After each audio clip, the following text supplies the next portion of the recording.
se cerró detrás de ti y nunca más volviste a aparecer.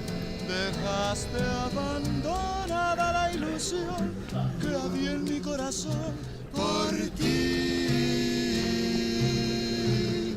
La puerta se cerró detrás de ti y así detrás de ti se fue mi amor, creyendo que podría convencer a tu alma de mi padecer.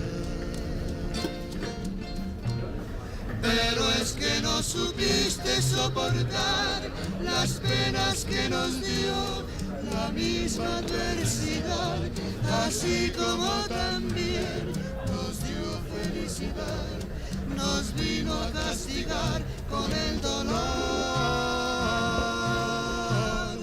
La puerta se cerró detrás de ti y nunca más volviste a aparecer.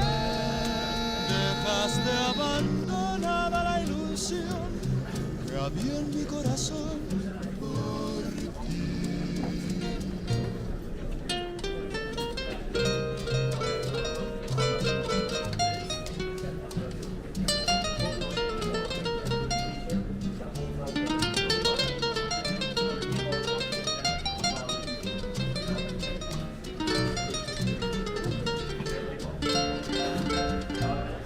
Pero es que no supiste soportar las penas que nos dio la misma adversidad, así como también nos dio felicidad, nos vino a castigar con el dolor.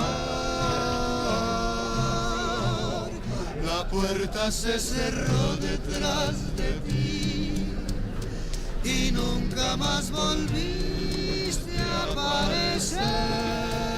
Dejaste abandonada la ilusión que había en mi corazón por ti.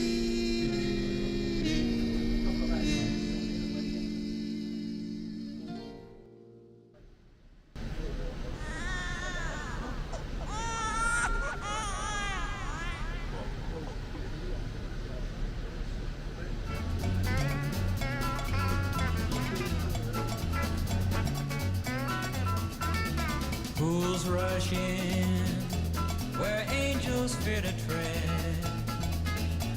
and so I come to you, my love, my heart above my head. Though I see the danger there, if there's a chance for me, then I don't care. Rush in where wise men never go, but wise men never fall in love, so how are they to know? When we met, I felt my life begin, so open up your heart and let this fool rush in.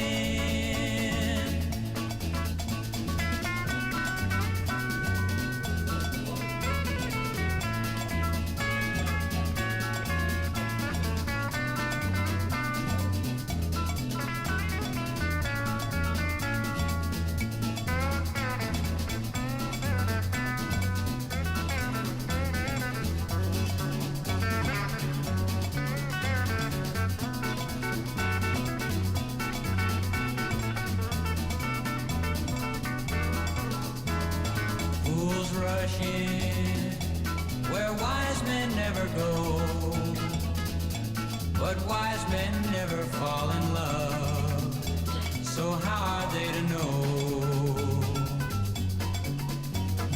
When we met, I felt my life begin, so open up your heart and let this fool rush in. Just open up your heart and let this fool rush in.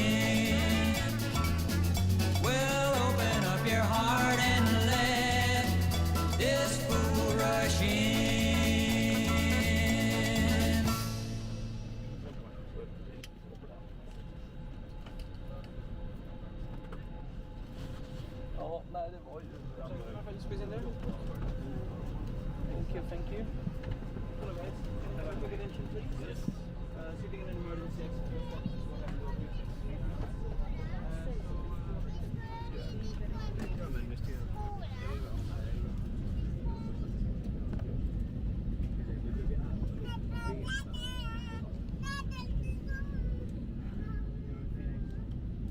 Ladies and gentlemen aboard, this is your captain speaking. Appreciate the patience. We're just getting some paperwork all finished up here. We're making sure that we got the go-ahead to go to LaGuardia, considering all the weather due to Hurricane Helene. So once we get all the approvals and our departure requests all set up here, we'll be pulling out here shortly. Flight attendants will be coming down to get the cabin ready for takeoff. Appreciate it. This is your captain speaking. Welcome aboard.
You know.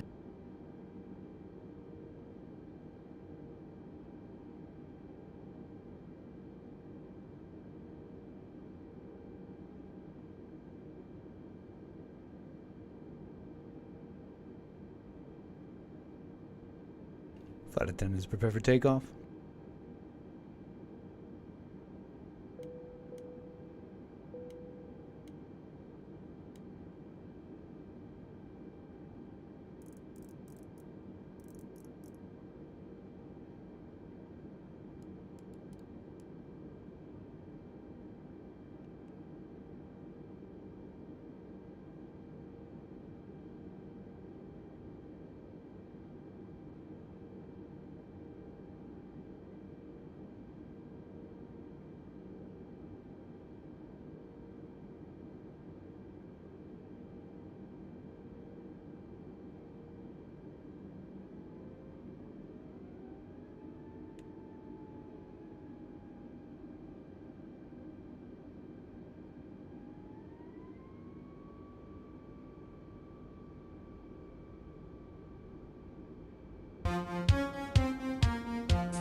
visions in my eyes. Well, she's How you doing, everybody? Appreciate you being with me today on this fine Friday. This is your captain speaking, and we are leaving Detroit Metro Wayne County Airport on our way to LaGuardia in Queens, New York. Should be a nice flight. We got some weather ahead due to Hurricane Helene, but we're going to get through it all. Calls, in-flight entertainment, and more. Appreciate everybody being here. This is your captain speaking, the American Anchor Baby.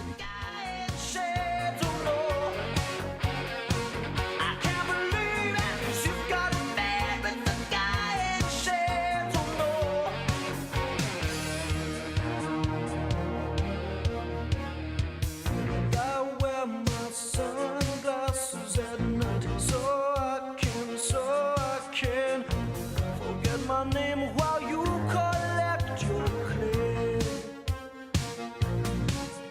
and I wear my sunglasses at night so I can see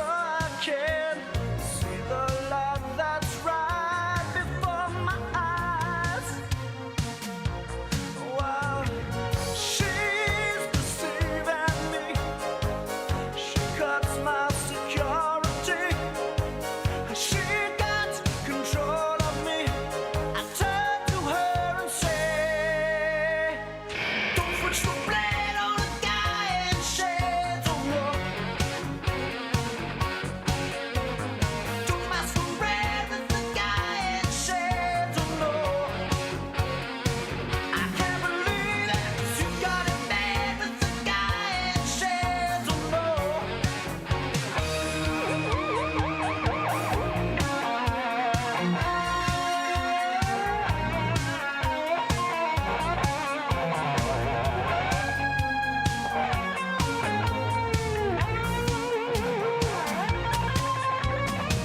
She's deceiving me. It cuts my security. Has she got control of me? I turn to her and say, don't switch the blade on a guy in shades of law. Don't masquerade with the guy in shades of law. I can't believe it. Don't be afraid of the guy in shades of law. It can't escape you 'cause you got it bad with the guy in shades of law.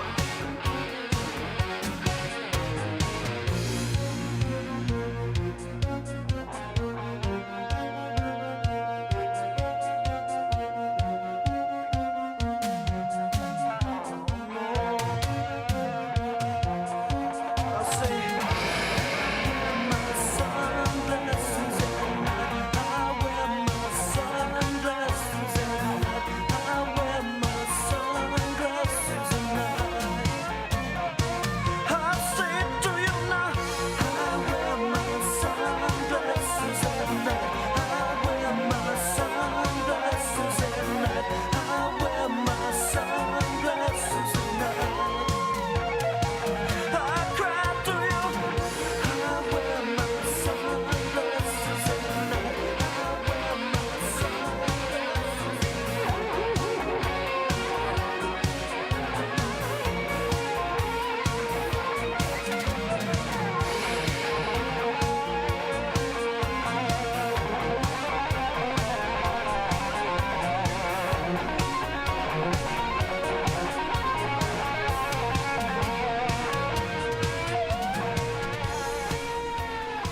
Absolutely incredible, everybody. Thank you so much for tuning in on this fine Friday. Like I said, this is your captain speaking. We're on our way to LaGuardia. Should be a nice flight, nice show today.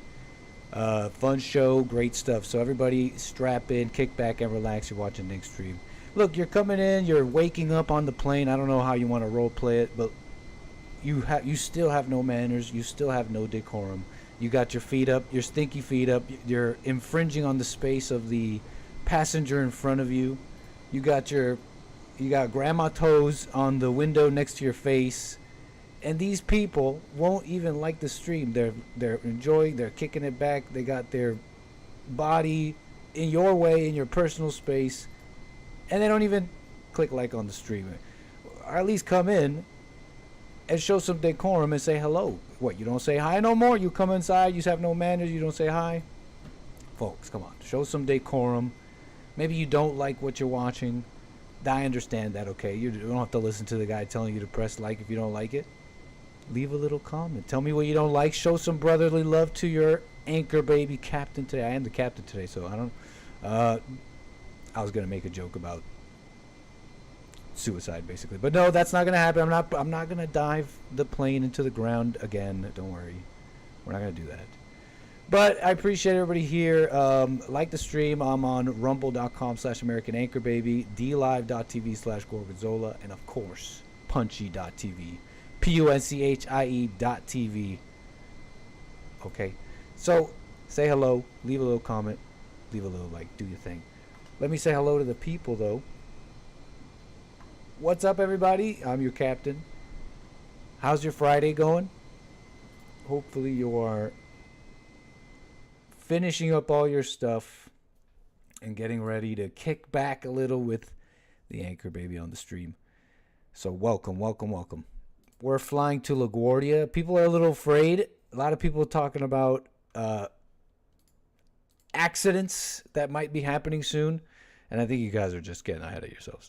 But as you can see, actually, a lot of clouds, very cloudy already, even out of Detroit. It's just going to get worse from here, honestly. But we're going to be going way around any mess. And then we'll be landing safely, hopefully, unless the conditions worsen by the time we get there. Yes, we have live weather conditions. So these are live weather conditions, as best updated by Microsoft. And like you know, there's a big old hurricane happening. Hurricane Helene, I think. Hurricane Helene. We're gonna go rescue Eric Adams, Carver. You might be right. You might be right. He might need to be rescued. Eric Adams. But Hurricane Helene, we are flying into weather. You can see it now. But we'll be okay. You have an expert Google trained pilot. So we'll be okay.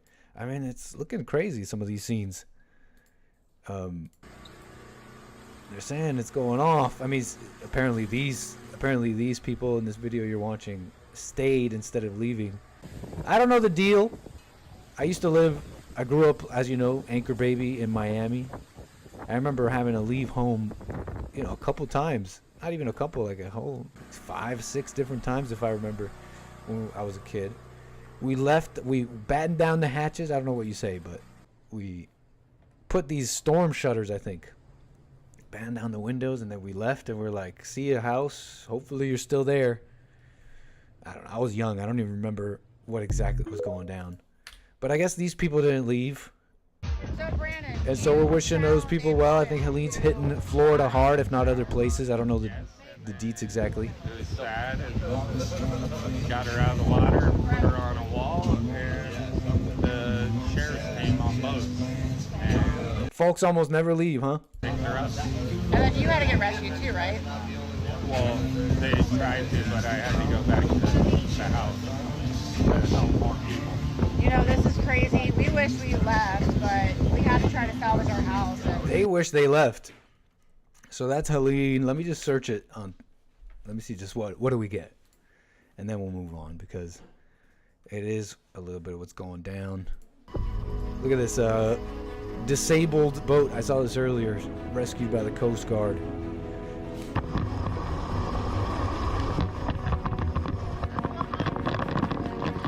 Wow. Oh wow. That's Helene, I guess. At least I'm not electrocuting myself anymore. We have we got the chlorine going, you know, so try to disinfect some of this nastiness. That's good.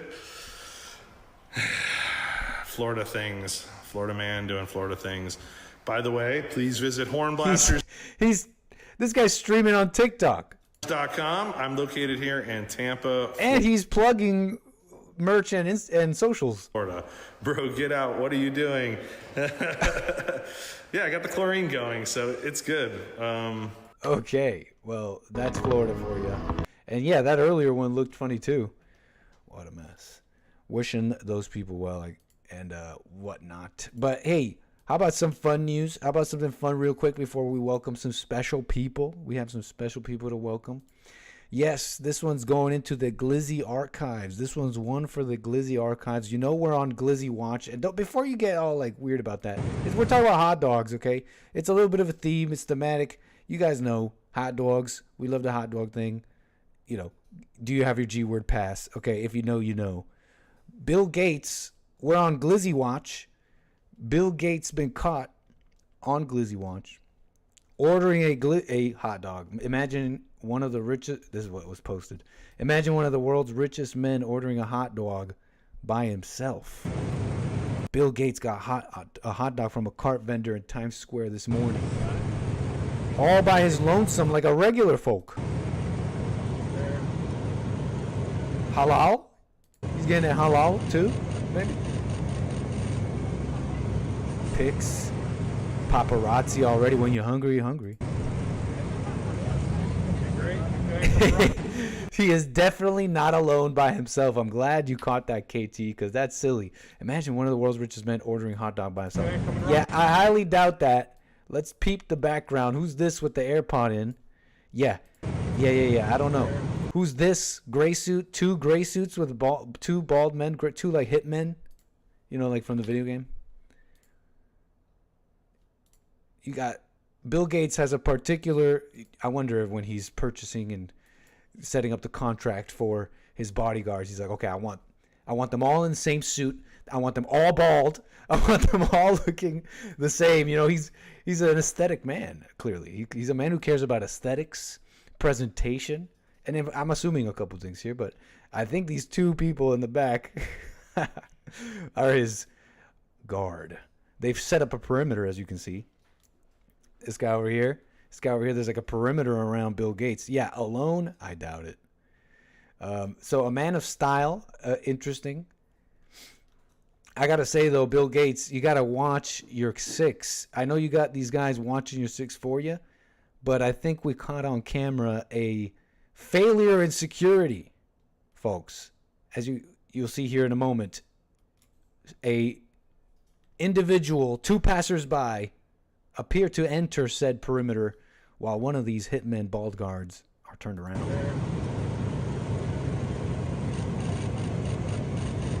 Look. And then the guard turns around like, yeah, buddy, you just noticed? This is your job. Look at that. They're lucky they're not dead.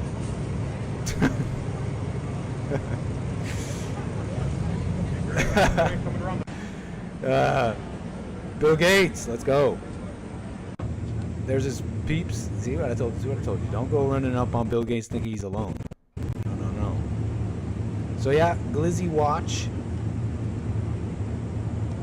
Gizzy in hand.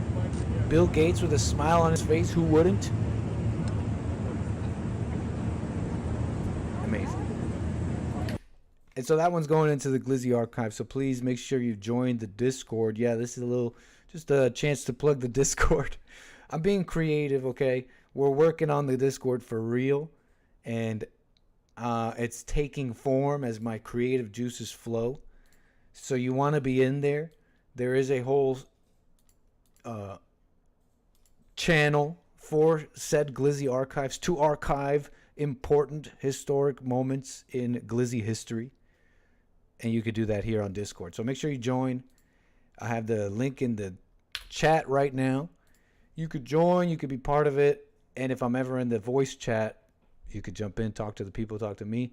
If I'm in the voice chat, I'm probably live, so you could probably talk to me in the stream. So you could jump in there and all that. We have viewer content, okay? You want to get in there and leave me some content we can all react to and have fun, okay? So appreciate everybody. Join up the Discord. It's taking shape. It's taking form. What was once formless is taking form, so appreciate that. Glad we archived that. Yes. So, yeah. Anyways, look, I'm going to take this chance to welcome some special people, okay? Because in this room I'm about to present to you, there is neither man or woman, Jew nor Gentile. There is neither whatever, black or white. No. There is only baller or not baller. And we appreciate everybody who's been purchasing super chats, supporting the stream today. And you know what that means. You know what that means? It means you're a baller. It means you have purchased a first-class ticket. Here is the Ballers Lounge in all of its luxury and glory. So make sure you sit there. Take a seat if you're a baller. I need the following people. If you're a baller, make your way, extra leg room, bottomless drinkies and snackies. You can't go wrong. Birdie Bound Brian, Terry Strange, Chris, 𝒔𝒐𝒄𝒊𝒂𝒍𝒔, Carver. We need, oh wait, hold up, not Carver. Sorry, Carver. Yeah, sorry, you could go back and sit down. My bad. The Hake Report, Games for Rec, Aries 1, and Misty. Make your way to the Ballers Lounge, where there is no such divisions, okay? Only money. And I appreciate everybody who supported the stream. Ballers, right away. Check it out. We're also flying above the clouds. We are just breaking through all these heavy clouds and that beautiful virtual sky. Thank you, Birdie Bound Brian, for the first class super chat. He says, Glizzy gang till the church sang. You know it. Terry Strange says, amnesty, please. Chris says, one Ballers Lounge pass, please. And 𝒔𝒐𝒄𝒊𝒂𝒍𝒔 says, my father is going to call Jesse's show on Monday. Very cool, Kale. We'll be watching out for that, and we'll hear it on Monday. Very nice. So welcome, everybody. Hopefully you're relaxing and kicking it back by now, if you haven't already. I got some stuff to get into, some show topics. Look, you might find this interesting. So allow me to get into this. But first, we are just reaching, in fact, have already reached our cruising altitude of 38,000 feet. We want to bring back the throttle. The plane is shaking a little bit, and that's not good. So we're bringing back the throttle. We're retracting all of our, lights are already retracted. The seatbelt sign is on. Flight attendants will come down shortly since we are cruising altitude. They'll be coming down with service. You can get yourselves your little drinkies, your snackies, and do this thing, okay? So we are at 38,000 feet. That means the lines are open. The airphone is open. Sorry, I haven't been showing you the plane. I was showing you the Ballers Lounge. This is the plane. Look at the clouds. And the airphone is open. That means 844-900-2229 if you want to call the Anchor Baby and talk to the stream, to the Anchor Baby, get it off your chest, whatever you want to talk about. That's 844-900-2229. Let's make sure we're all connected. Hold on here. Yeah. All right. Perfect. All right. Yeah. 844-900-2229. 844-900-BABY. So, what else here? Beautiful stuff. Welcome, everybody. KT, Crisis, Him, Diddy, Terry, Chris, Kilo Alpha Tango, and everybody else, okay? Welcome. Matthew, welcome. Welcome, KO. All right. I kind of want to dive in here, okay? Speaking of safety, I guess, right? Hurricane Helene, Bill Gates security detail or lack thereof. Speaking of security, I came across a video. They say it's a first. They say it's a first of its kind. First arrest of this kind, okay, in Texas. And it made me think about a couple of things. I've thought about it before. Concerning safety, rights, police. And so we're going to Texas for this one. And Felix De La Rosa, 39-year-old. You got to see this guy.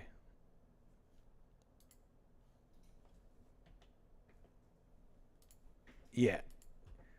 Felix De La Rosa, life may have been rough for him in the past little while, maybe months, maybe even years. Looking a little, life may have been rough for him, okay?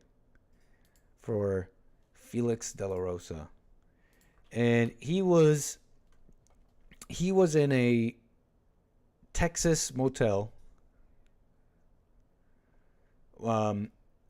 in a standoff with SWAT. Big old standoff with SWAT. Guns involved. Guns going off.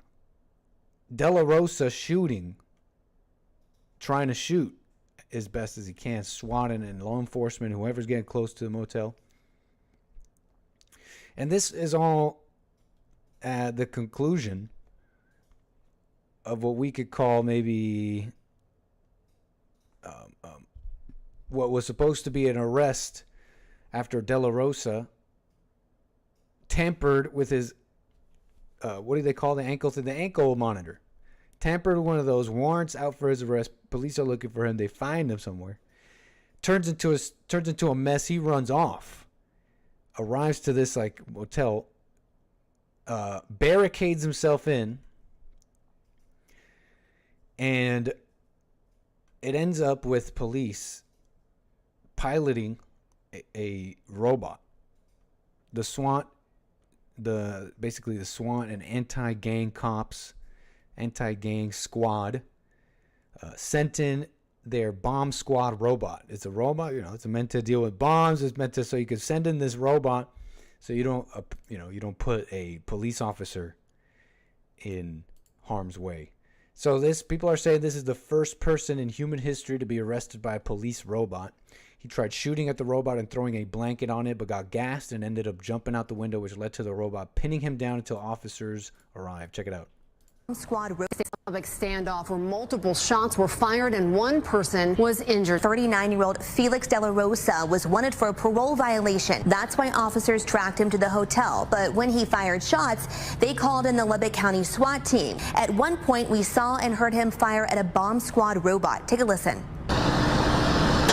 It sprayed tear gas into De La Rosa's hotel room. Initially, De La Rosa tried to fight the robot, even throwing sheets and what looked like towels at it, but that didn't stop the robot from deploying gas. We watched as De La Rosa crawled out of that window and onto the ground where the robot pinned him until officers took him into custody. How heavy do you think that is? I'm thinking, I want to see the rest of this. Was he just in a bad position? Then the cops were able to just totally subdue him? But because I feel like with enough time, that thing doesn't look stable. That thing looks like it's off balance a little bit. If I were to just be able to affect this force on it the right way, it'd tumble over, no? Or do you think that thing is heavy? Because look, it's really only moving with its own power. Is De La Rosa even, look, it even pants him. The tires pants him. He's left in a very embarrassing position. This would be scary if it wasn't funny. Yeah, pinned down by a robot. I wonder how heavy that thing is. Bro got pantsed and arrested by a robot. First in history, they say. And it got me thinking about this a little bit. De La Rosa opened fire on anti-gang cops who tried to make contact with him at a hotel he was staying at and repeatedly refused orders from SWAT negotiators. This prompted police to send in their bomb squad robot, which was also shot at by the wanted man. So it was controlled by a person. So it's still, it's just drone. It's just really more of a drone than a robot. It's not really fair to say robot. Autonomous is the implication with robot, but De La Rosa appeared to think he had bested the machine, but the officer controlling it shook off the fabric and deployed tear gas into his room through an open window. What a mess. The tires pantsed him, yeah. So that's De La Rosa, and it got me thinking a little bit about police brutality. I mean, I'm sure you know. I'm sure you've heard of this. It's a continued fight, really, but the language just keeps changing, especially as the public, the really dumb public, to be honest, their sensibilities change over the past 3, 4, 5, actually decade. People's sensibilities have changed to certain words, etc. And you could see both political parties and law enforcement and political leaders navigate this. And you got to understand where I'm getting at. Police brutality is still a thing on the minds of the leftists, the radicals, the Kamala Harrises of the country. Even if right now they may be putting on a mask, an air of law and order, it's definitely has continued. They're not necessarily going to call it defund the police anymore, even. But that is still a huge thing. They're pushing very interesting, radical ideas with law enforcement, and it goes down from the what's it called? The case. What are they calling them? Like basically like mental health workers who are unarmed. They're pushing that. They're still hamstringing police with more and more complicated laws that really only protect criminals, etc. And where does that come from? Well, you have the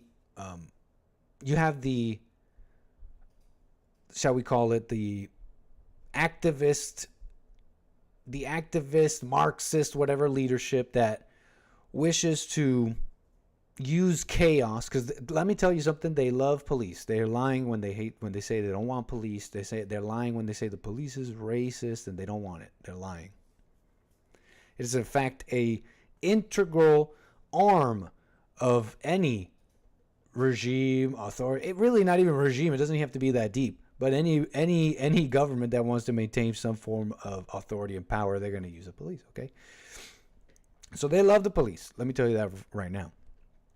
But they are using the public, the dumb public's emotions over this so that they can essentially be the ones that control the police. But the dumb public really only cares about police brutality and racism. And so you pull those strings using emotional videos, emotional stuff, and lies, of course, manipulation and lies. You're telling them, oh, look at this black person who got hurt by police. It's racism. But I realized something about even the dumb public. The public doesn't care about police brutality either. Well, they do, but not even police brutality. They really only care about the brutality part of the police brutality, okay? So all this talk of rights and what cops can or can't do and what they believe, what conspiracy theory they're believing of what the cops are doing to blacks or others. Oh, the cops, or even the other side, the right wing, who criticizes police for being just an arm of the state, and as the arm of the state, they always will enforce even evil rules because that's how the police are, right? There's this emerging right wing thing that they also don't like the cops. And so they're going to enforce evil rules, F the cops. And here's the funny thing. Most people go along with the government and they will be quite happy. They would be very happy with police brutality if it wasn't so brutal. See, the thing is, both sides are okay and are bringing about and would love what I will maybe inaccurately call like a police regime or police state. They love it. Not only the politicians, but the voters too. It's just that it's not palatable right now. But as soon as technology advances to a point where you could control people physically and subdue people physically in a safe way, in a way that doesn't seem so brutal, people will be more than happy to watch their fellow citizens have their so-called rights taken away, the ones that they were so mad about before when they were yelling police brutality. They'll be happy to see it happen. They'll be totally okay with seeing it happen as long as it doesn't look so brutal. And all this, this black man being arrested. No. I'm talking about like average general public. Once you have like some kind of freeze ray and you just like, and then you'll have like, I don't know, like cute handcuffs or something. People will not care. They'll be quite happy about police coming into home, whatever, doing whatever they want. It's really the brutality part. It's really just it looks brutal. It just looks so mean, and guns and like blood and like no. Yeah. I mean, look, it's like the Cesar Milan. I was just thinking about this. You know Cesar Milan, right? Cesar Milan. He's the dog whisperer, right? The dog guy. And this guy is like amazing with dogs. Okay, he's like the dog whisperer guy. But you know what's funny about his method? His whole method is really built on just I'm gonna call it, because out of my ignorance, I'll call it like what seems to be is the traditional method of dealing with dogs and training dogs. And this traditional method involves a number of things. You have treats, and maybe that kind of stuff might be involved. You do good, you get a treat, but also negative reinforcement. What seems like pretty bad and negative to maybe a soft person, but we're talking choke chains. You know what a choke chain is? Despite the name, I don't know if it really does choke them. That's not really the purpose of a choke chain on a dog, but is, from what I read and heard, it's the snapping function of it. So basically you pull these two rigs together and it snaps and it tightens around their neck, but quickly. You're not meant to choke them. You just do it like really quick, and it's supposed to snap, especially really aggressive dogs, out of a certain state. And it's the only way that you could kind of like force dogs in the right malleable trainable state. Cesar Milan employs the exact same thing, except he developed one of these. Check it out. He developed these. See, look at that. It's pink. It's pink, and it's like fabric. Yeah, this is a choke chain. This is literally the same function, and he popularized that and employs that. And then they have the nice music, and then they do the videos, and all of a sudden, all the people who were because this is a bit of a controversy in the dog world. Choke chains and negative reinforcement. No, stop. You can't do that. All of a sudden, all those people are like, oh, yeah, choke that dog.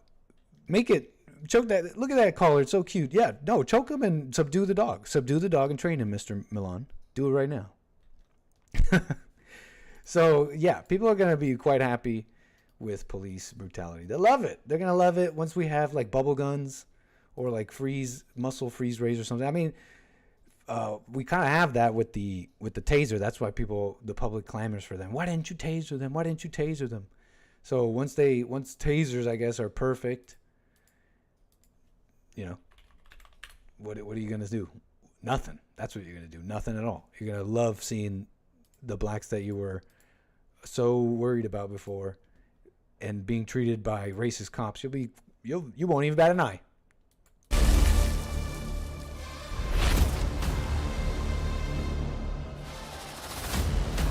Yo.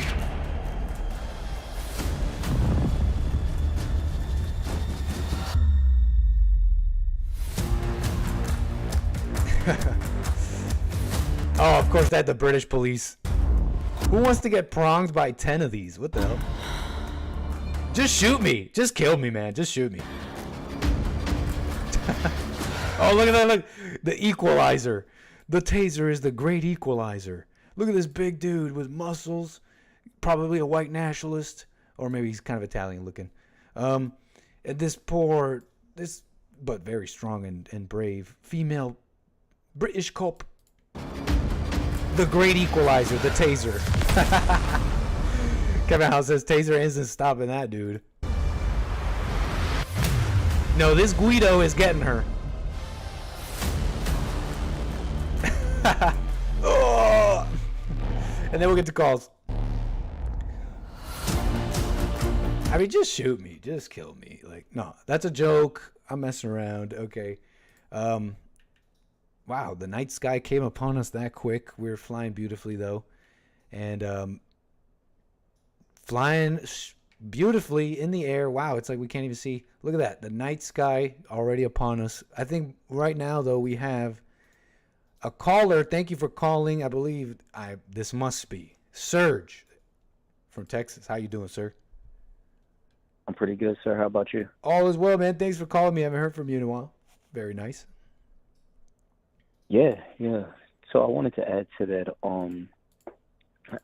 dog topic because I won't say who, but I got a DM from a brother that was that's in our group, and he was just talking about like how he disagrees with Jesse on the dog thing, and so he wanted to ask me, somebody who's in the dog business, because I told him that he says that he believes that dogs have love.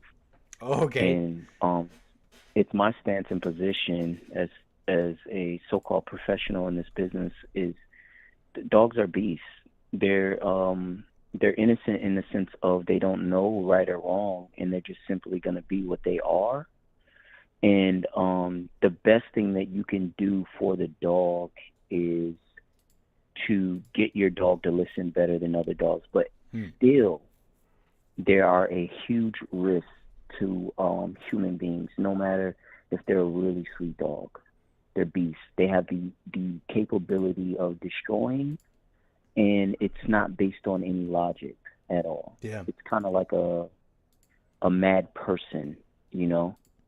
So the dogs don't have any love at all. And that Are you on speakerphone, Serge, just for the viewers here? No. Into No, I'm your not phone, it might help out. But go ahead. I think you're right there, just a little louder.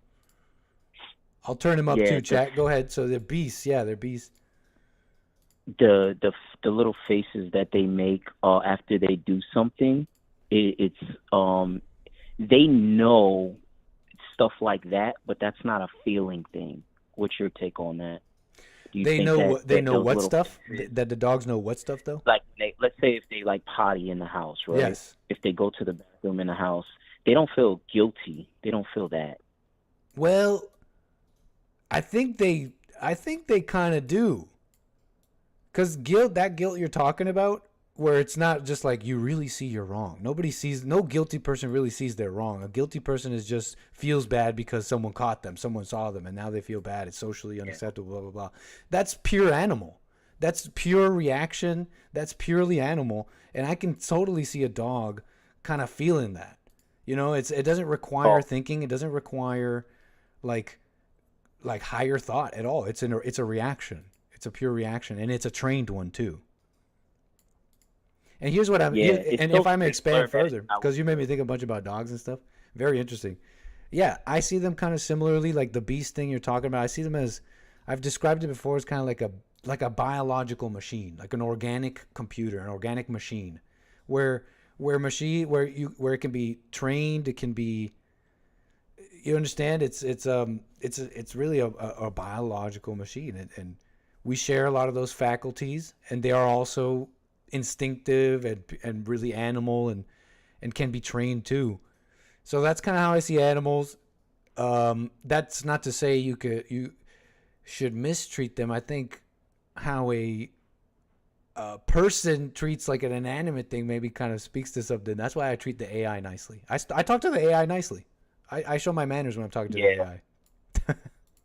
So I just want to be clear. I'm saying that the animal doesn't feel. Now, rather they know, they do know where they're supposed to, potty, or they do know that it isn't a routine for them to go in the garbage, right? Mm-hmm. So they're like, that's not routine. I don't have permission to do. They know that. Yeah. But as far as its feelings, they don't have that, man. And I'm 1,000% sure they don't have feelings. Really? And so far you gave some examples. Because I gotta say, I think they're full emotion. I think they're all feeling. They're all instinct and all emotion. That's what animals are. And they I think in that sense, they can like really also teach us a lot about our animal nature, our animalistic beast nature, the fallen state itself, in an interesting way. And that's, so I'm coming at it from emotions, and I say guilt is pure emotion, instinct. You learn that. You're taught. And you know how an animal's taught that? Not even with words, just the owner's emotions. When the owner's all tense and yelling because you pottied in the house, and then the dog's face and head goes down, it's feeling that guilt. And that's how people are when they get caught. They're not really repenting and remorseful. They're just feeling a trained emotion, like a dog. Yeah. Are you against the brutal techniques against dogs? No.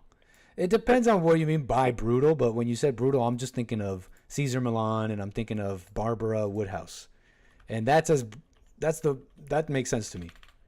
Those traditional dog. What techniques are they using? The toughest I've seen these people go is like a quick snap of this choke chain, and sometimes a nip in the side of the neck, but it's never ever more than that. I've never seen more than that. It's never yelling and kicking and hurting. It's just that's the most I've seen. So when you ask, and that's brutal to most people today. So I don't know what you mean by brutal, but that's what I'm thinking of. I have no problem with it. Yeah, I use methods like that all the time. A lot of people don't like it, and I'm very quiet about how I go about the dog, because I know how these people are and their emotions. But then they're I'm paid for results, and so I get the good results, and the dog goes back, and the dog is different, and they're like, "Dang, this is amazing." But I'm sure, like with my clients that stay longer, and I'm literally like leashless running the dog, and I'm paid to do that as well. Interesting. And so they. I had no idea. Those people yeah, man. I'm talking about like literally 5 days a week with dogs just running, enjoying life. Yeah, man. I'm talking about good money too, brother. Good Very money. good. But the dog, it responds well to me. It's because I don't play. One dog that is on the choke collar, and I use it. I use the heck out of that choke collar, man. I mean, if I don't, I won't even yank it if the dog doesn't squeal, because the dog is it's being trained by the mother, whether she knows it or not, which is her You not mean the training owner? the dog. Yeah. So the fact that she's not disciplining and setting firm boundaries, she's making my job a lot harder. Wow, yeah, So literally what spoiling I the have dog. to You do do that. is Wow. Yeah, so I have to inflict and be so. You really the dogs taught me about the anger thing before I even knew about Jesse, because sometimes when the dog will do something, I can feel it inside of me, and I'm like, what the heck is that? And then when I heard Jesse, I was like, oh, that's evil. Now I call it evil. I don't even shy away from it because the dogs will pee me off. And the thing about it is, I always knew, okay, well, you don't hit the dog, but now I will pop the dog. Actually, now once you understand your anger and you know how to discipline, just like a kid. If a kid does something and you pop a kid, you do the same thing with a dog, man. You said you pop a kid? School, if you pop a kid, you disavow that? No, not necessarily. I'm not going to be, not necessarily, but it seems to me like you don't really need to do that. I think that's my impression. I don't think you really, but that's with a kid. And we can get to that in a second. But yeah, I'm following you, man, and I have no problem with that with the dogs. Can't pop kids now? We'll get to that in a second. But yeah, with the dogs, I don't necessarily have a problem with it. And I'm thinking of Cesar Milan, Barbara Hohenhaus. I'm sure you find success in what you're doing. And I see no problem with it. And here's the thing about that too, is the dogs, especially the really aggressive or the really nervous, skittish ones. See, they're in this trained emotional loop. Like, it's an animal thing. And look at dogs so close to people. They're not in any natural state. They have to navigate people world. And so a lot of dogs get into the emotional loops, just like people. They get into bad emotional loops. So you get a nervous dog, aggressive dog, dogs that. And so you see Cesar Milan and Barbara with these dogs, and she's like yanking them and like just yanking like crazy. The dog is losing its balance. But in a moment, in like 20 minutes, you get this nervous, almost miserable looking dog is suddenly calm, collected. It looks almost happy and at peace. And I'm like, damn, it looks mean, but this dog needed that. It needed that strong direction. It needed to be literally yanked out of its emotional loop. But people would see that, and they would see mean and evil, which isn't that a commentary on people right now? They'll look at homeless people, and it's like, let's give them more stuff. And they actually make them worse. No love, blah, blah, blah. That's my diatribe on the dog thing. How can dogs feel anything if they're nor good or evil? How can they feel anything if they're neither good or evil? Yeah. Well, what makes you say that? How do you know they're neither good or evil? If they're not good. I'm basing that off of God doesn't have any position to them, and if I dare say, I don't know the Bible, but I think something about all animals are something. Really? Oh yeah, I didn't know that. They said all something. I don't know what they say. Maybe good, but I doubt that. I remember in the Bible that Satan was in animals. Remember? Remember Satan? Remember the spirit? Remember there was a bunch of demons and a whole bunch of pigs or something like that in the Bible, and they all ran off a cliff and killed themselves because of the evil spirit. There was literally demons in them. That's what the Bible says. That I think demons were cast out of a person or something like that, and they went into like a whole bunch like a bunch of animals, and then these animals went off and killed themselves. So demons can go into animals apparently. That's interesting. I wouldn't put that aside. I wouldn't. Yeah, I gotta be open to that one because a large herd of pigs. It's in Mark. A large herd of pigs was feeding there on the hillside, and they begged. Say again. I was like, I have to be open to that because what are those cases of where those like sweet dogs like that are nice end up ripping somebody's face off? Like they've never had an issue, and then all of a sudden. So I would be open to that. Demons getting in dogs. That's interesting. I don't know how that operates. Never thought of that. Since I don't know, since I don't know, I won't make a claim. But I kind of see where you're making a conclusion. You're saying, well, if they can't be good or evil, and good and evil plays through the emotions of people, as you may have learned or something, then how can they have emotions? But yeah, I don't know. I really don't know. It's an interesting one. It's made me think. They're kind of programmed they're kind of a program, right? Like we're a program as well, but they're a program that it's not based on like good deeds. Like they can't really, much like us again. So that's interesting. As I talk, I'm actually like, man, that's us too, though. Mm-hmm. They're like, they can't really do anything good to get a thrill. I don't know. Actually, like, their joy. When you see a happy dog, a so-called happy dog, that's joy, man. Like they're not happy, man. That's a natural thing with dogs. I honestly think I know. You know, my bad. Go ahead.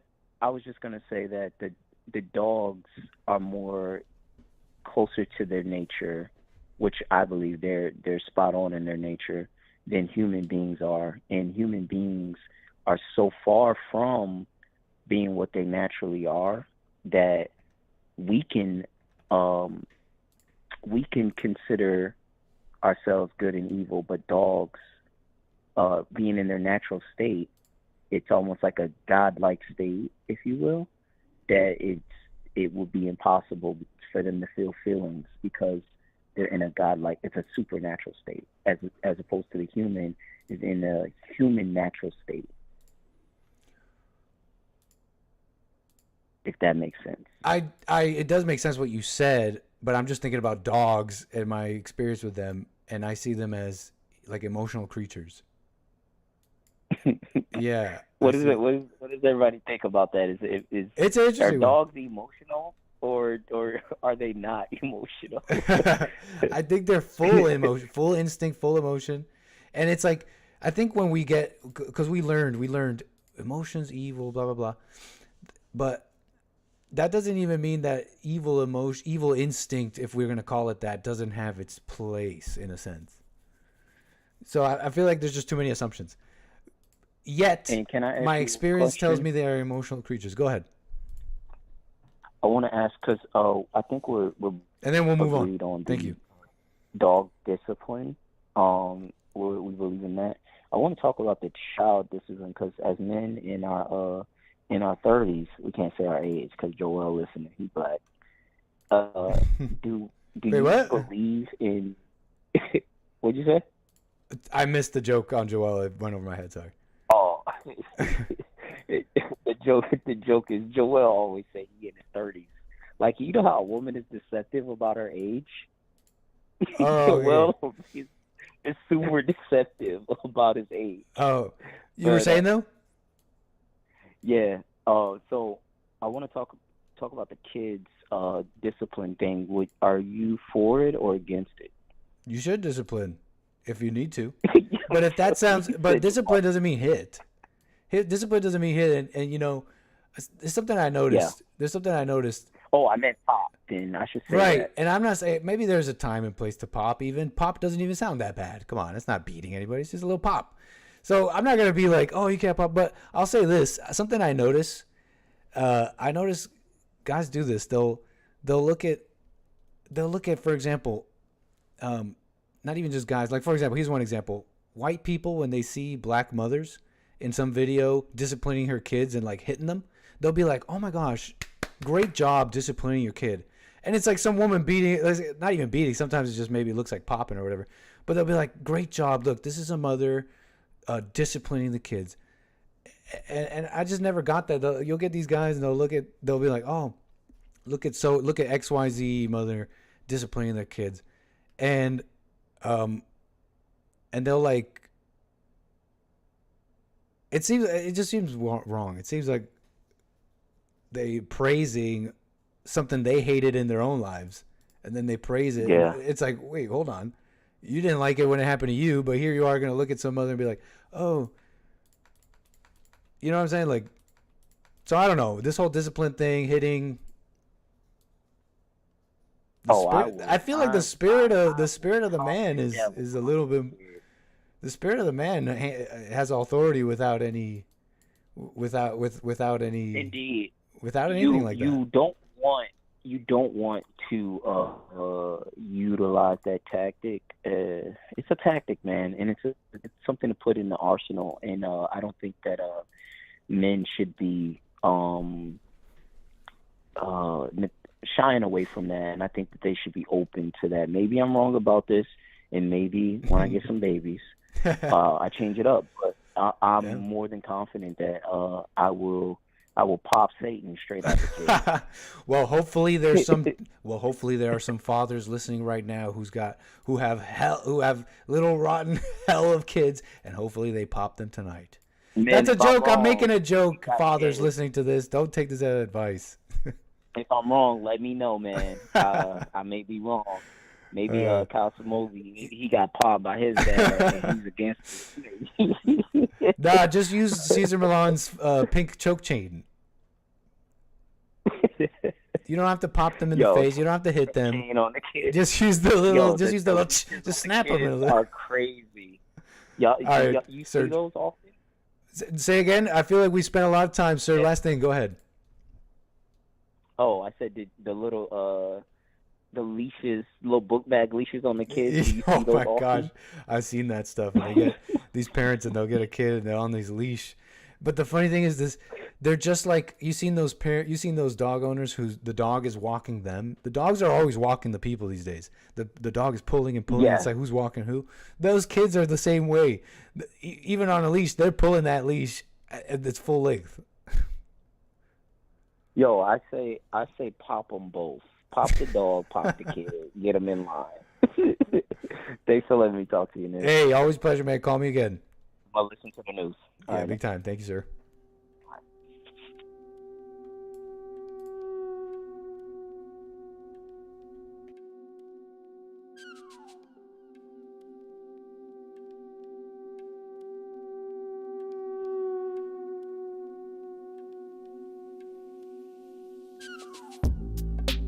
Started high, waited on the filter, sold to typify. Said she called me Mr. Under misty skies. Hate to get there quicker, rebel through the night. Cause I truly missed her, universal charm. Cause she thinks it's humor, and I mean no harm. Locked down and soothe. Fall back, she says. Let's just keep this mutual. It's these lines I tread. Too much life for simple.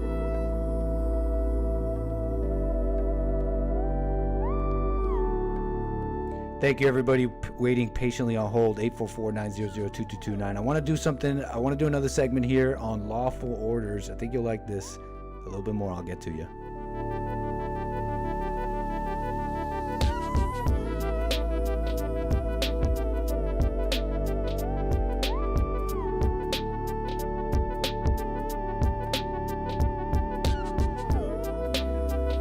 So speaking about police a little bit, and we can't have nice things, you know, honestly, people, and how people will like, they'll be totally fine with so-called police brutality as long as it doesn't look so bad. You know, continuing on that, there is, like I mentioned earlier, an increasing distaste of the police, I mean, on the right wing. And that might not be new. That may not necessarily be new. In fact, this may have always been sort of a right-wing position, specifically the disliking cops because they're an arm of the state or something like that. That may be an old right-wing position or something, but it's something I've become aware of lately.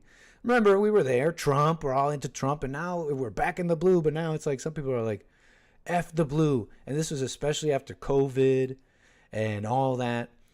A lot of right-wingers or whatever, conservative people are like, you know what? These are the same cops who locked us down. They're just friends of Fauci. It's just cops and Fauci. And so they don't like the cops. And there's something interesting going on right now. There's something kind of ghetto going on right now. And it's like, and I'll express this. We'll express this with this video here, which I came across. I just happened upon this video. We don't know how it starts. We don't know, but there's a guy in some truck approached by police, which seems to be in Phoenix, Arizona police. And he's approached by these officers, and they're asking him to get out of the vehicle, and we're not sure why. We're not sure how this starts off. Seems like a white guy, and he in my opinion starts off already mad, and we don't know exactly why. So I want to say that off the bat, we don't exactly know why, but I want to play this a little bit. I want to let you kind of take it in a little bit, and then I want to give you some commentary. What in the hell is going on? What? I'm on private property, boss. Have I broken a law? Step out of the vehicle, please. Have I broken a law? No, but we're officer safety. We don't know what's in the vehicle. All right. Like you step out and we can talk. Well, this isn't a traffic stop, and I haven't broken a law. You're a lawful order. This is not a traffic stop, and I have not broken a law. I'm under arrest? What am I under arrest for? Conduct. Get out of the car. What disorderly conduct? Get out of the car. We'll talk about it. But right now, you're resisting arrest. Get out of the car. We're going to drag you out. We're going to break your window, drag you out. For what conduct did I do that was disorderly? So I want to point some things out for those who don't watch film. You know, it's like in the NFL, right? If you watch film, it's like a quote, right? It was a quote by like Deion Sanders. I watch film, you know, meaning I see a lot of footage, so I'm an expert. So for those who don't watch film, there's a couple of key points here. The cops here are saying that was a lawful order. So for anybody who watches film, you know that's basically you don't get to say anything. Even if you're not under arrest, blah, blah, blah. If they're telling you to do something and they say that's a lawful order, what's coming next if you don't comply is problems. And so he's saying it's a lawful order.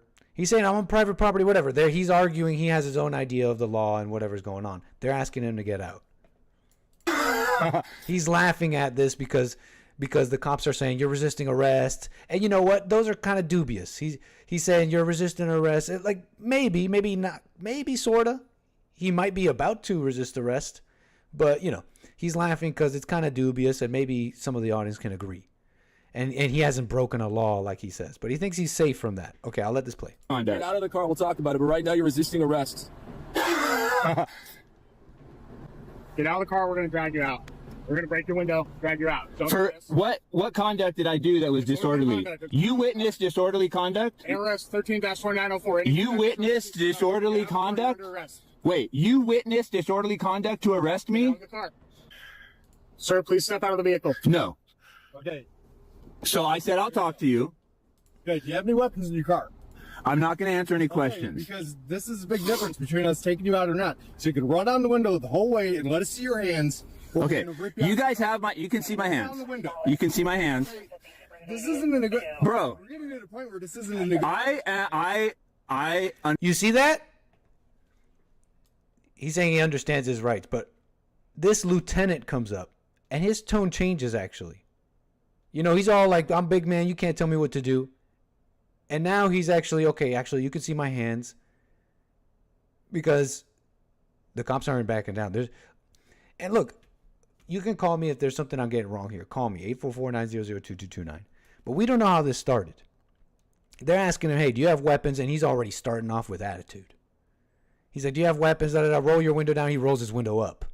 Now, folks, for anybody who's watched film, a black guy, we've seen countless black guys do that. It's a big no-no. You're getting dragged out. I don't even care what happened before. I don't even care if no law was broken and no lawful order was given. Well, no, a lawful order has to be given. But if no law was broken and you did not witness disorderly conduct, okay.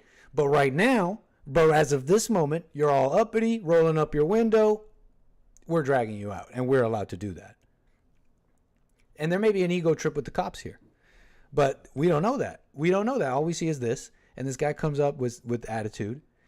And it seems to me like they had every right to drag him out. But then this lieutenant shows up and he calms the whole thing down. He de-escalates. And this guy, in fact, even thanks him. He's like, man, these he points to these first two guys. He says, these two guys, F these guys. But man, Lieutenant, this guy de-escalating, appreciate him, blah, blah, blah. So it seems to me like they had every right to bring him out. But the lieutenant was like, you know what? We don't have to bring him out. He's not exactly that out of control. And if we could just talk the whole thing down, then we don't have to do all that crap and paperwork and blah, blah, blah. But you see, it's not the guy in the truck who had the upper hand. It was the cops. They were in control the whole time, and they allowed him not to get out. They allowed him not to be dragged out. And here's what I'm getting at. Yes, are cops basically an extension of the state? And if the state is corrupt, then are they just corrupt? Yeah, sure. And hasn't the police force in America in a lot of places been all the like good and like decent, white and black, but you know, just individuals who like care about their job and all that, they've been taken out. Remember, it was COVID. Remember that vaccine thing was crazy. That was an amazing way of taking basically Republicans out of anywhere you wanted. You got to take this vaccine. And so guess who quit? Republicans. So yes, there's been a gouging out of the police forces and all that. But you got to understand where I'm coming from. Because it's so weird. It's so weird how evil is so subtle. It's way more subtle than and crafty than you think. And I'm looking at all the comments here, and they're all saying, it's all like right-wing people. And they're saying, yeah, the cops, they like infringing on rights, and COVID, remember COVID, and there is no law so obscene that the police would not be willing to enforce it, up to and including the mass execution of innocent children. Sure, there's a truth to what they're saying there, but you got to understand where I'm coming from. Evil is so subtle. It plays on the rifts between people, the judgments and emotions of people. And evil right now knows the right wing is all primed after COVID. And you can see how the comments and everyone, it's full of people just assuming that this guy's in the right. But clearly it was just handled right by the lieutenant police officer, in my opinion. And you can see in their comments that their reasoning has to do with the corrupt police and whatever the government says. But that's not necessarily happening right now yet. That's not necessarily happening in that video you saw. But because the public and the right wing is afraid of it, they will inevitably bring it about. What they're afraid of, these cops and COVID, they're just enforcing evil orders. They will inevitably bring about this very police state and corrupt cops and all that they're afraid of. When they overreact to a video, they don't even know what happened. And the guy, maybe the cops are wrong here, but there's no person in the comments saying this guy kind of came at them with the wrong energy and really could have gotten himself into a lot more trouble. And so this whole corrupt government police arm of the state is not necessarily happening yet. But guess what? You guys are going to bring it about with all your fear. Tell me where I'm wrong. 844-900-2229. Tell me where I'm wrong. And you know what? This also, I start seeing more and more whites go ghetto. What do you mean fighting with the cops? That's ghetto. What are you doing? And so don't get me wrong, like these cops, I mean, we've seen it. They're fine enforcing the state's orders if Kamala Harris tomorrow is like Republicans. But that sure, maybe a bunch of cops will leave the force, but they'll be the ones that stay. And what about the ones that will join? Happy to be enforced to enforce evil laws against their fellow Americans, but you know, they call them Republican or conservative or Christian. How many people will be happy to join the force then? So don't get me wrong, but that's not necessarily happening, and your fear is going to bring that about. Tell me where I'm wrong. Kevin Howe says it'll be a totally Mexican police force the next day. Wait, hold on. I got something better for you. You saying Mexican police force? I raise you Mexican police force. I raise you Somalian non-citizen police force. Check this out. The Minneapolis Police Department swore in new officers. And that includes its first ever female Somali officer. Ben Henry was there and shares what she and other recruits hope to accomplish. Lots of hope there tonight, Ben. There is. The department. Before I finish this video, sorry, I have to comment. Kale Samogi, always appreciate you being in the chat. He says, energy isn't breaking a law. You are allowed to cuss the police out. Well, I'm not saying you should be arrested for cussing the police out. But no, what a horrible thing to say. You shouldn't be allowed. That's a wrong mentality to have in life. You're allowed.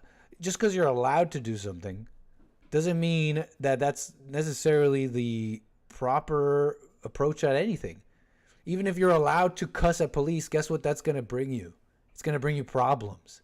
Yeah, guess what police are allowed to do if you cuss and act out? Maybe it's not illegal to cuss at a police officer, but once you're a threat, once a police officer perceives you as a threat or a public nuisance or disorderly conduct, guess what? Now you're in their targets, and yeah, you're going to go down. And some of those are actual crimes, and it wouldn't be a corrupt thing to do. Or maybe you won't get arrested, but they'll put you in handcuffs, and then you'll like shake because you're mad, and now you're resisting arrest. And guess what? They're allowed to put you in handcuffs if you're acting crazy. So no, it's a wrong mentality to have. Oh, Nick, it's not illegal to cuss at cops. Well, sure, go cuss at cops and yell at them and see what happens. It's not illegal, sure. And I'm not saying it should be illegal, by the way. That would be crazy. You're allowed to. And guess what? Maybe there are cops where an individual exercising their rights, not being violent and being totally calm, is able to use man words to get a point across, even to a police officer. But there's anyways, look, check this out. Minneapolis Police Department welcomes first non-citizen police officer, and then I'll get to calls 844-900-2229. Swore in new officers. And that includes its first ever female Somali officer. Ben Henry was there and shares what she and other recruits hope to accomplish. Lots of hope there tonight, Ben. There is. The department now has its first ever Somali woman officer and permanent resident, which is a non-citizen who's lived in the community since she was a child. Lindsay, you said it, one word that was used a lot tonight, hope. Mayor Jacob Fry says he sees and feels the department building back up, not just in numbers, but in culture.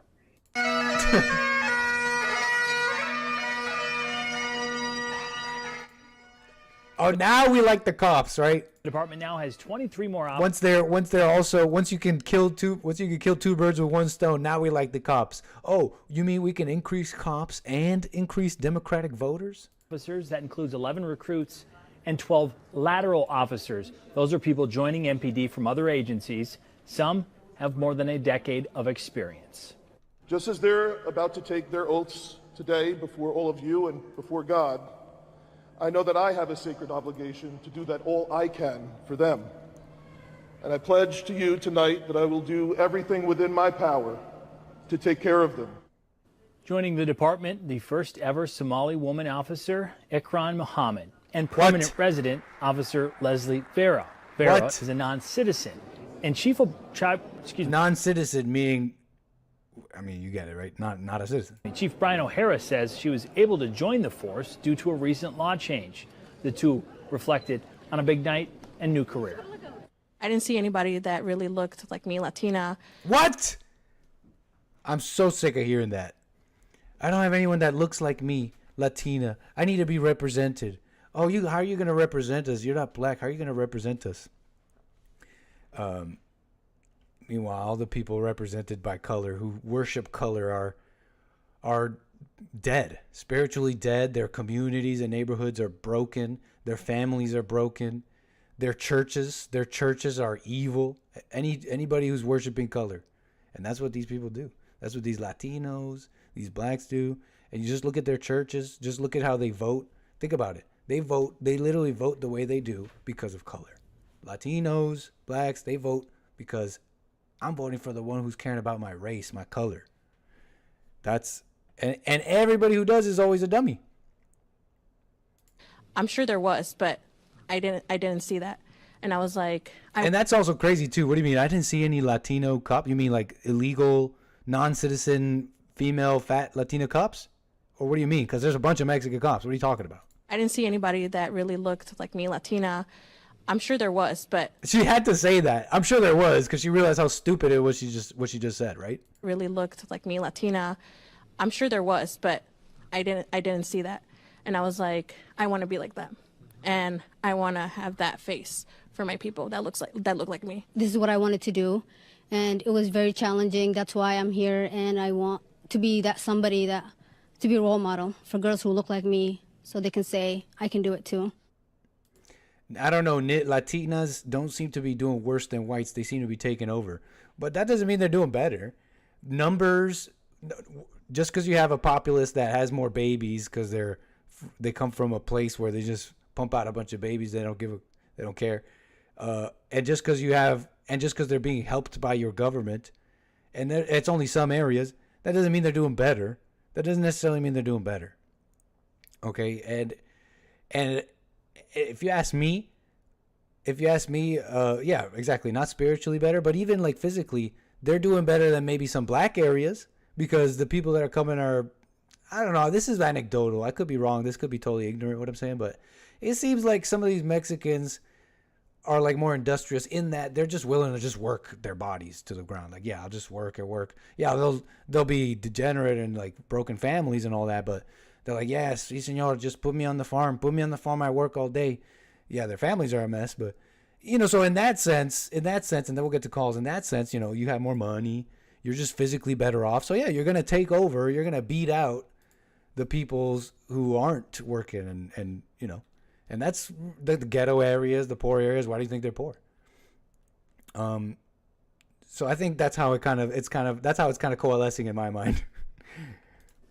Special guests. But they're not necessarily better. Look at their areas. Look at their families. They're a mess. Tonight was the family of Officer Jamal Mitchell. So yeah, that is your non-citizen police force, incoming non-citizen police force. I don't know what you're going to do, but I think we need Trump the dictator.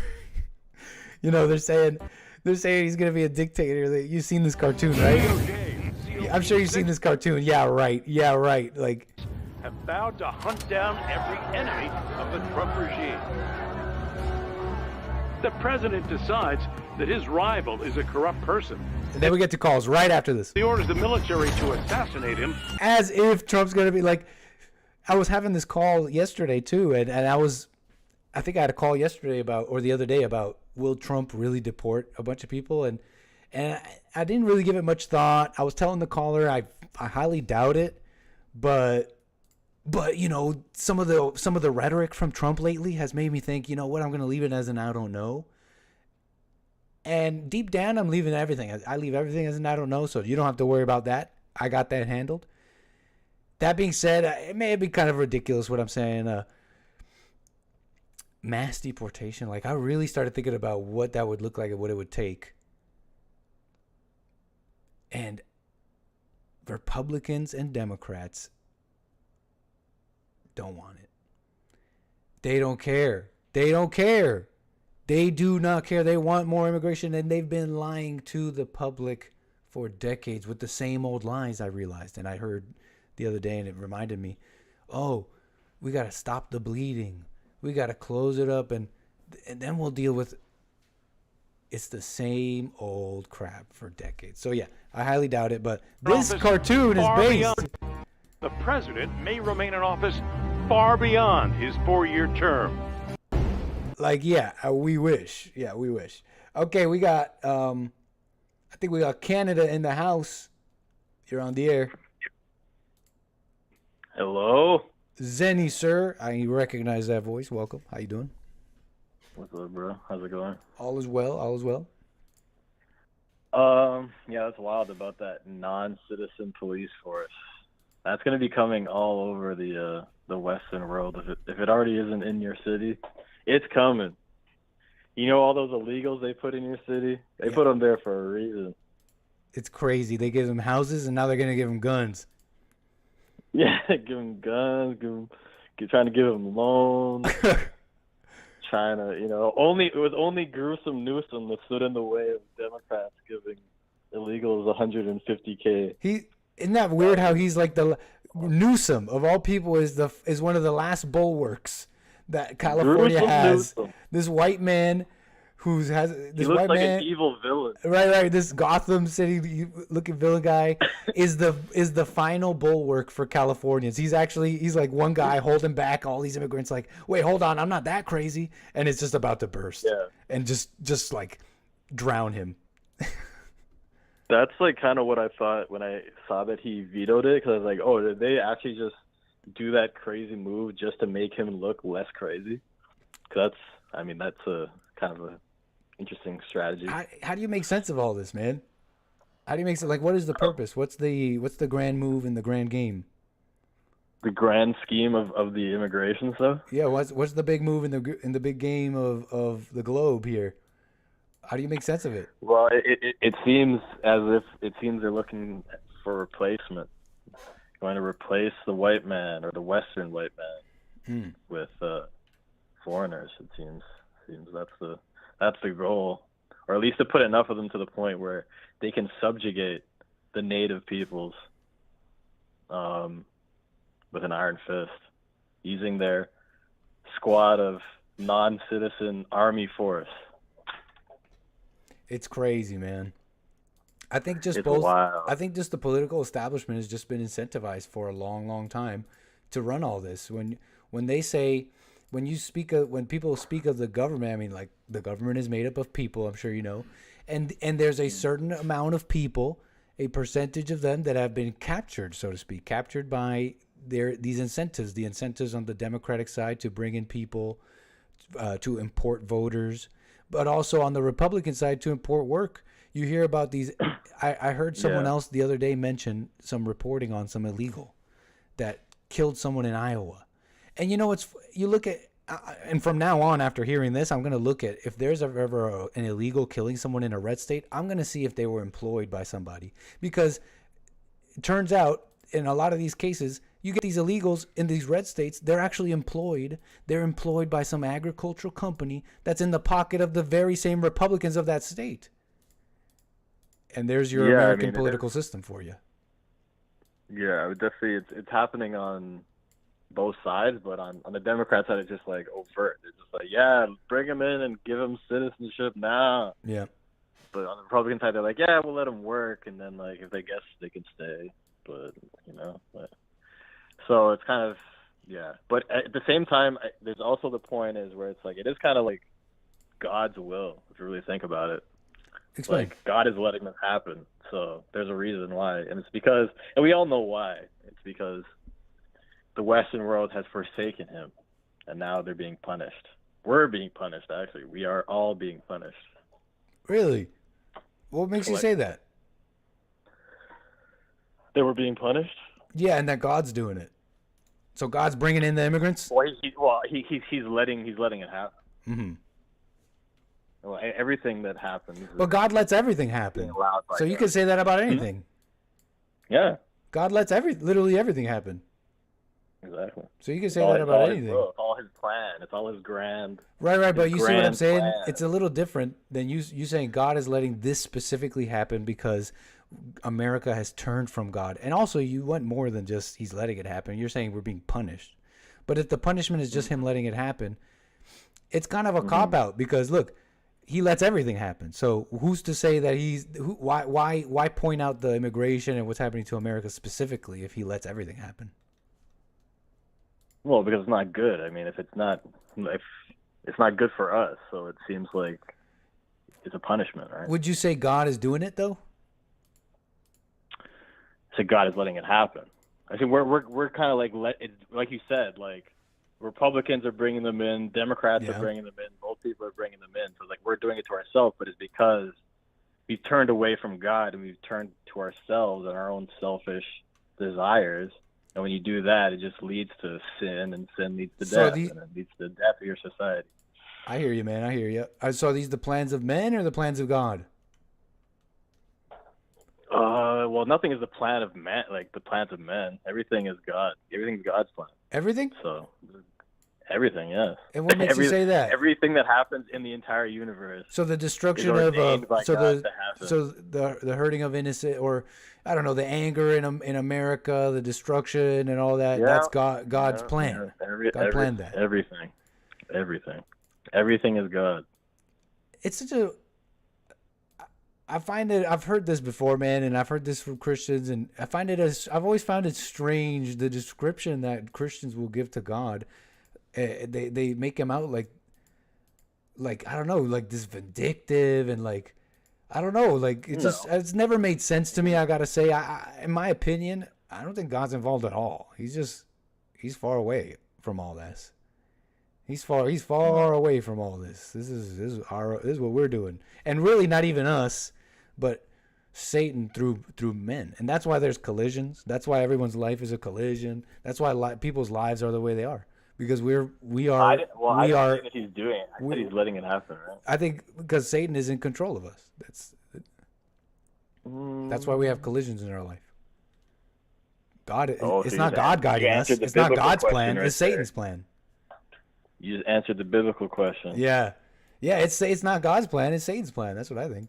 And with Satan in control, how are you not going to have collisions and problems and destruction and everything going on? I don't believe Satan is in control of everything. I believe God is in control of Not of everything. Maybe not everything. But he's in control of men's Satan hearts. isn't even a God. So like he doesn't have the same powers that God has. So then how do you explain? Oh, sorry. But how do you explain the wicked hearts of men and everything going on? I mean, you already explained it. You said it's God's plan, but that just doesn't make sense to me. I don't think God planned this. That doesn't even make sense. It will one day. I don't know. Maybe I'm right. But so far, the God you've described sounds like a, I don't know, kind of an evil guy. No, he's not evil. Created all these people just for them to be, just to like endlessly toil and endlessly go through hell, and then he sends his son and he tells everybody, hey, your sins have been forgiven, you are free, but actually, just joking, you will continue to toil and you've turned from God. Just joking, I said your sins were forgiven and you're free. Just kidding, America, you've turned from me. What kind of God is that so far? That's what Satan wants you to think. But once you really know Jesus Christ, then you'll know that you're saved. But it's not in this world that we're saved. We're saved eternally. We have eternal life in Jesus Christ. But he said, you will still have struggles, but you have peace in me. So you have peace when you are in Christ, but we're not always in Christ. Like, we're not always in prayer. We're not perfect beings like that. But once we pass on to the next world, we will be with Christ and we will be in his presence. And in that world, we will have peace, perfect peace, the peace that Jesse talks about. You might be right. But perfection can't be achieved in this world, because this world is imperfect. What's perfection? We are imperfect beings. Perfection is God. But what's perfection? You said perfection can't be achieved in this world. What are you talking about when you say perfection?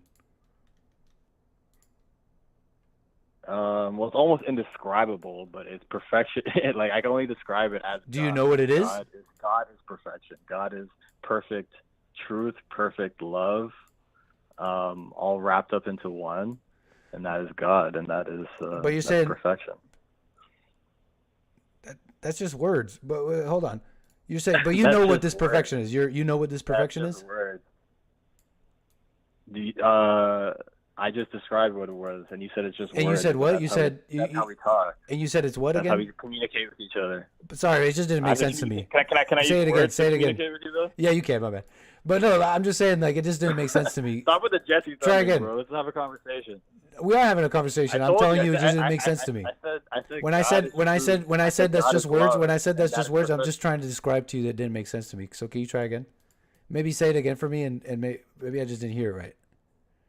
I said God is love, perfect truth, and that is perfection. But it's almost indescribable, because you can't describe or see or like even like truly know God, and like. And you can't have that until you are there in his presence, like that, until you're like in his radiant presence. And you can't have that? That's not possible to have? not in the same as being there in front of him in his glorious presence. I don't think you can achieve. But what is that? What does same that mean? What does that mean? exact What does being in front of him in his perfection glorious this presence world. mean? What does that look like? What's that look like to the normal people? Whatever, on the earth? eternal life that you get after death. Or Again, not after have death. you, Eternal do life you have after eternal the life? death in Do you know anybody who lives forever? So again, those are just words. Christ, yeah, What do Jesus you Christ mean? lives What do you mean by eternal life? And what do you mean by being standing in front of His you know that glory? Jesus Christ lives forever, Nick?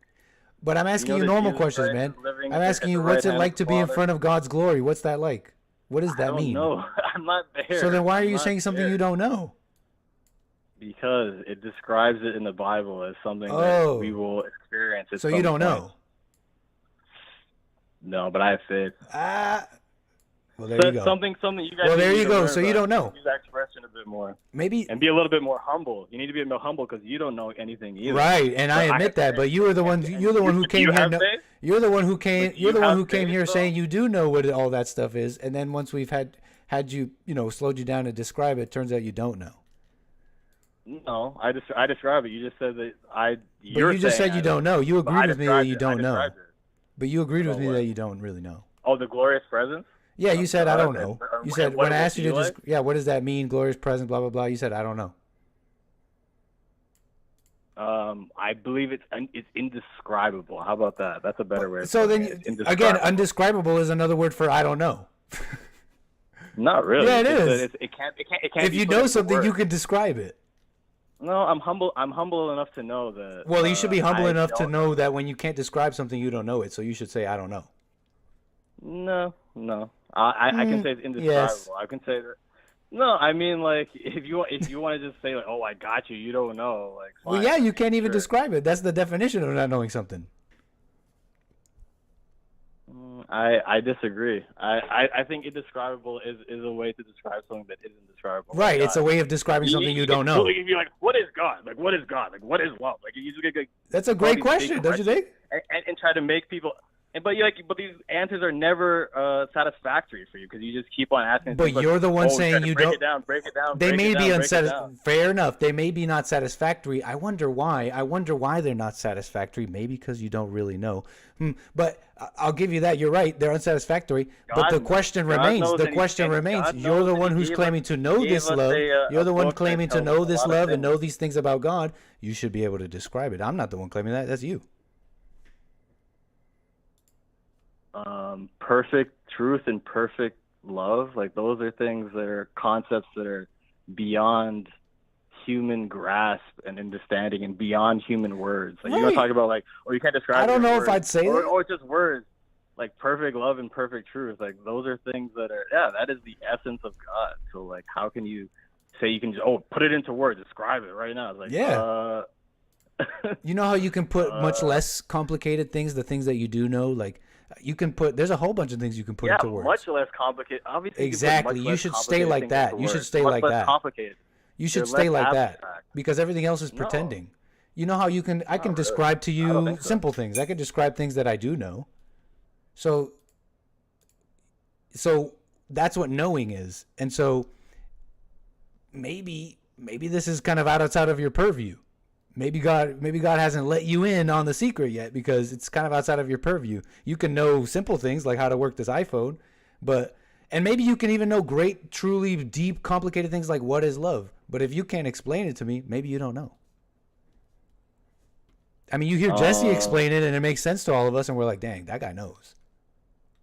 And what does Jesse say love is? When there is no hate, love exists. When you are devoid of hate. When you have, because you know how you can either be controlled by Satan or controlled by God. It's one or the other. There is no you. There is no decisions you're making. Well, when you're devoid of hate, what's the only thing controlling you? God. Again, this is just theory to me a little bit. These are the things that Jesse says. Yeah, I know. Fascinating, yeah, sir. I mean, I appreciate this call. I definitely don't think that your ability to intellectually describe perfect love or perfect truth accurately depicts if you know God or not. But, if that's the way you want to run with it, that's cool. But we should move on to talk about Eric Adams. Okay, real quick, because I got calls on hold. We spent a lot of time on this, man. I appreciate your call, man. What do you want to say about Eric Adams? Did Jesse talk about Eric Adams at all? I don't think today? anybody's mentioned Eric Adams. Do you even know what's going on with Eric Adams? Barely Eric anything, Adams? but basically the feds are coming down on him. Who exactly is coming down on him? Like he's the first mayor like in like 150 years of New York City to be indicted by the feds, and it's like every other one of those mayors were corrupt too. So what's like, going why are down? they What's coming going down down? on What do you him? think is going down? I don't know. Either they just need to be like, remember when Trump was like, you didn't fire anyone. Yeah, Like, you yeah, never yeah, yeah, fired yeah. anyone. Maybe they're just being, let's fire him because he was complaining about the immigrants. And he was kind of annoying. I gotta So we'll say, just throw him to the wolves. I would be a liar if I didn't say I shared the same suspicions, and I might be totally off and ignorant about this, but man, as soon as I saw that, I was thinking about Eric Adams saying, "Hey, Biden, you're failing. You're absolutely failing the people of New York. This is a crisis." Blah blah blah. I don't know. Did you think it's like that? I mean, I wouldn't put it past the DOJ and stuff. They're literally that evil. Look at what they're doing with Trump. Yeah, I know. I mean, and wasn't he? No, he never said that anything good about Trump, did he? Recently? No, I don't think so. I don't think so. I don't know. I really don't know. But you see, Zelensky met with Trump today. That's another good. Yes. Good yes. So the money will continue, huh? Well, maybe not with Zelensky and Trump, but Zelensky doesn't look too happy in these videos with Trump. He looks like things aren't going well for him. Right?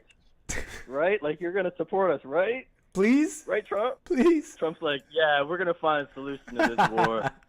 And he's like, but you're gonna let us bomb them, right? Come on, Trump. It's like, no.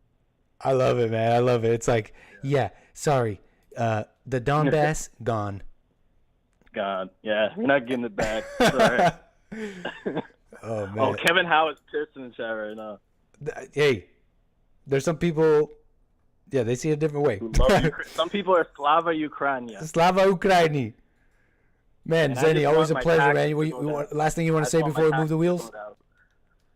Some people are Slava Ukraina. I just want my taxes to go down, yeah. I love it, sir. Appreciate it. All Call right, me brother. again. Much blessings. Peace.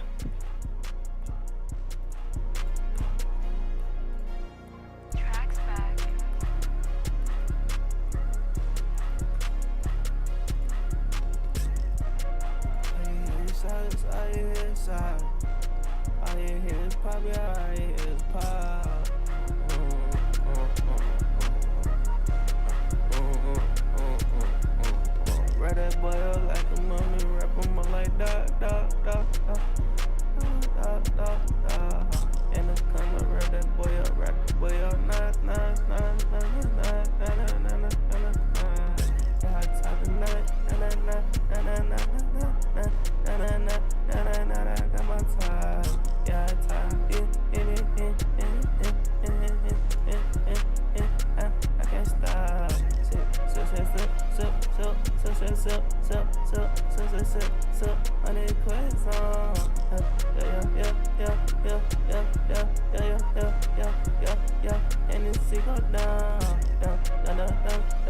Thanks so much, everybody. Appreciate it. Kicking it back today on this fine flight. We're getting pretty close to LaGuardia here. But just kick back a little more. Let's take some more calls, and then we'll get ready for our descent procedures and all that. I think we got Kevin right now. Kevin, where are you calling from, sir? Oh, wait. Actually, I'm not sure if this is... who is this, actually? Kevin. Kevin, man, thanks for calling the show, the stream. You're on the air. Where are you calling from? Miami, Florida. Miami in the house. How you doing, Kevin? Go ahead. Good, man. Yo, so I've been watching JLP since like 2021, and my man, you've had a glow up because like you know you were a little chubby back in the day, but like you're looking good now. You're looking good. Thank now. you, sir. Thank you, sir. I remember I was packing them on. I was on a bulk, but the bulk never ended. The forever bulk. It was the forever bulk. Right on, man. But yo, so been watching the show lately, of course, and it seems like you have a girlfriend now. Is that correct? Who's asking? None of your bees. No, wax. so she's a proto wife. I feel you. So you and I are about the same age. I turned 31 in May, And obviously, dating the right way in today's world, really, really hard to navigate that. Like I've, like pretty much everyone else, I used to like run through girls and the whole nine, and finally decided I was sick of my hell, and blah blah blah. But like I tried to date this girl that I used to mess around with, and date her the right way, but it just didn't work out. But just curious, like how you are dating a girl, the right way in today's age. What is that? Dating the right way? Ain't no such thing. No sex out of wedlock. Right. No, those are good guidelines. Those are fine guidelines. Those are absolutely fine guidelines. Because look, you get emotions involved. You get the wrong stuff involved. You're not going to see straight. And what you need to do when dating is you need to see straight, because you are opening a door to something that, look, you're opening a door to spend some time, to spend decades with someone. You were talking money, we're talking a lot of things. So yeah, that's a fine guideline, but you're saying date in the right way. I'm hearing you say it, and I'm realizing I don't know if that exists. Yes, you can follow guidelines. You could do, and that might set you up for success if we're gonna keep it simple. But date in the right way, ain't no such thing. You're talking about dating. This is two egos in the fallen state, baby, making children the dirty way. You're talking about date the right way? I don't think it exists. Ain't no such thing. So dating the right way, in my mind, of course, like I said, no sex out of wedlock. Right. And I think just overall, the man not making the woman his god, because I know that, I won't get too space cadet-y on you, but I've seen that like demons follow families, and my dad, demon through and through, and that demon followed me. Sorry, could you repeat that? I misheard. Sorry. Repeat what you were saying. Yeah, so like I firmly believe that demons follow families, and my dad had a lust demon. He cheated my mom like many times. Of course, I've already forgiven him, but that's beside the point. But like I had a big issue with lust, man. Like I've called into JLP show before about this. When I was 19, I got into the adult film scene, not as like, well, yeah, but I got into the adult film scene. Oh wow! And I ended up becoming. Can you hear me? I hear you. You ended up becoming. Oh. Yeah, I became an agent, and so like I was living in a house with one other guy. Like it was me and him like as like business partners, and we were living in a house with like 10 girls. And like that was kind of my first big move into liberating this lust demon that I had, and it made my life hell for a long time. And like my most recent ex, dude, like the most toxic girl in the world, but I couldn't leave because I was addicted to her, in a lustful way. And so, again, like I'm trying to navigate dating the right way without letting that, that demon come through, if that makes sense. So how are you trying to navigate this? Explain what you mean. You mean with this woman? Well, right now I'm single. Like, I'm not seeing anybody right now. Okay. But yeah, explain what you mean. Can you describe further what you mean by navigating this lust demon? I mean, plainly put, not having sex out of wedlock. Okay. Like Anything that's else? the hardest thing, because I mean, and also, I guess dating for the right reason, like dating not because she is validation, right? But dating because you love her as a person and as a soul and as a fellow creation of God. Yeah. I mean, wait, dating because of what? Say that again. Dating because of what, God? Dating because, well, how do I put this?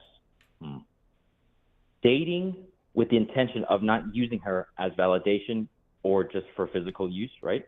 Dating her because you love her as a fellow soul, a fellow creation of God, and like like not like allowing sex out of wedlock, not allowing sex out of wedlock and stuff like that to happen. That's it. Because obviously, it ruins relationships like before it even gets, No, you're right. It brings the wrong. It's the wrong. It brings the wrong. It has nothing to do with God. It has nothing to do with love. What you're talking about, the bringing in the sex. Yeah, you're right. But that's such a low bar men have. Like, I'm just not gonna have sex with her, and that's me being a spiritual leader and protecting her. It's like, what a low bar. What a low bar. People. Just let me say this. Like, I notice men. It's like, oh, I'm just not gonna have sex with her and do it the right way, and that's enough for men. It's like, if you really, you said instead of using her sexually, just really caring for her like a soul. If you really cared for her like a soul, you'd leave her alone. Honestly, like, and people think I'm like black-pilled or something, but if you really cared for her soul, then, and I'm talking about most people. I mean, you would leave her alone. You would leave her alone and let her find God. But instead you want to get married and make the babies first. Okay, fine, but it's like such a low bar. I'm just not going to have sex with her until after I marry her. It's like, do you think you're being a spiritual leader in that way? It's just, that's just like the proper approach for success. Nothing more. That's not you being godly. It's like, maybe there's something maybe godly about its motivation, but I'd even doubt that. All motivations of people are wrong. All motivations. So you really can only act godly by accident. It's not really something that you could even feel, think, or do.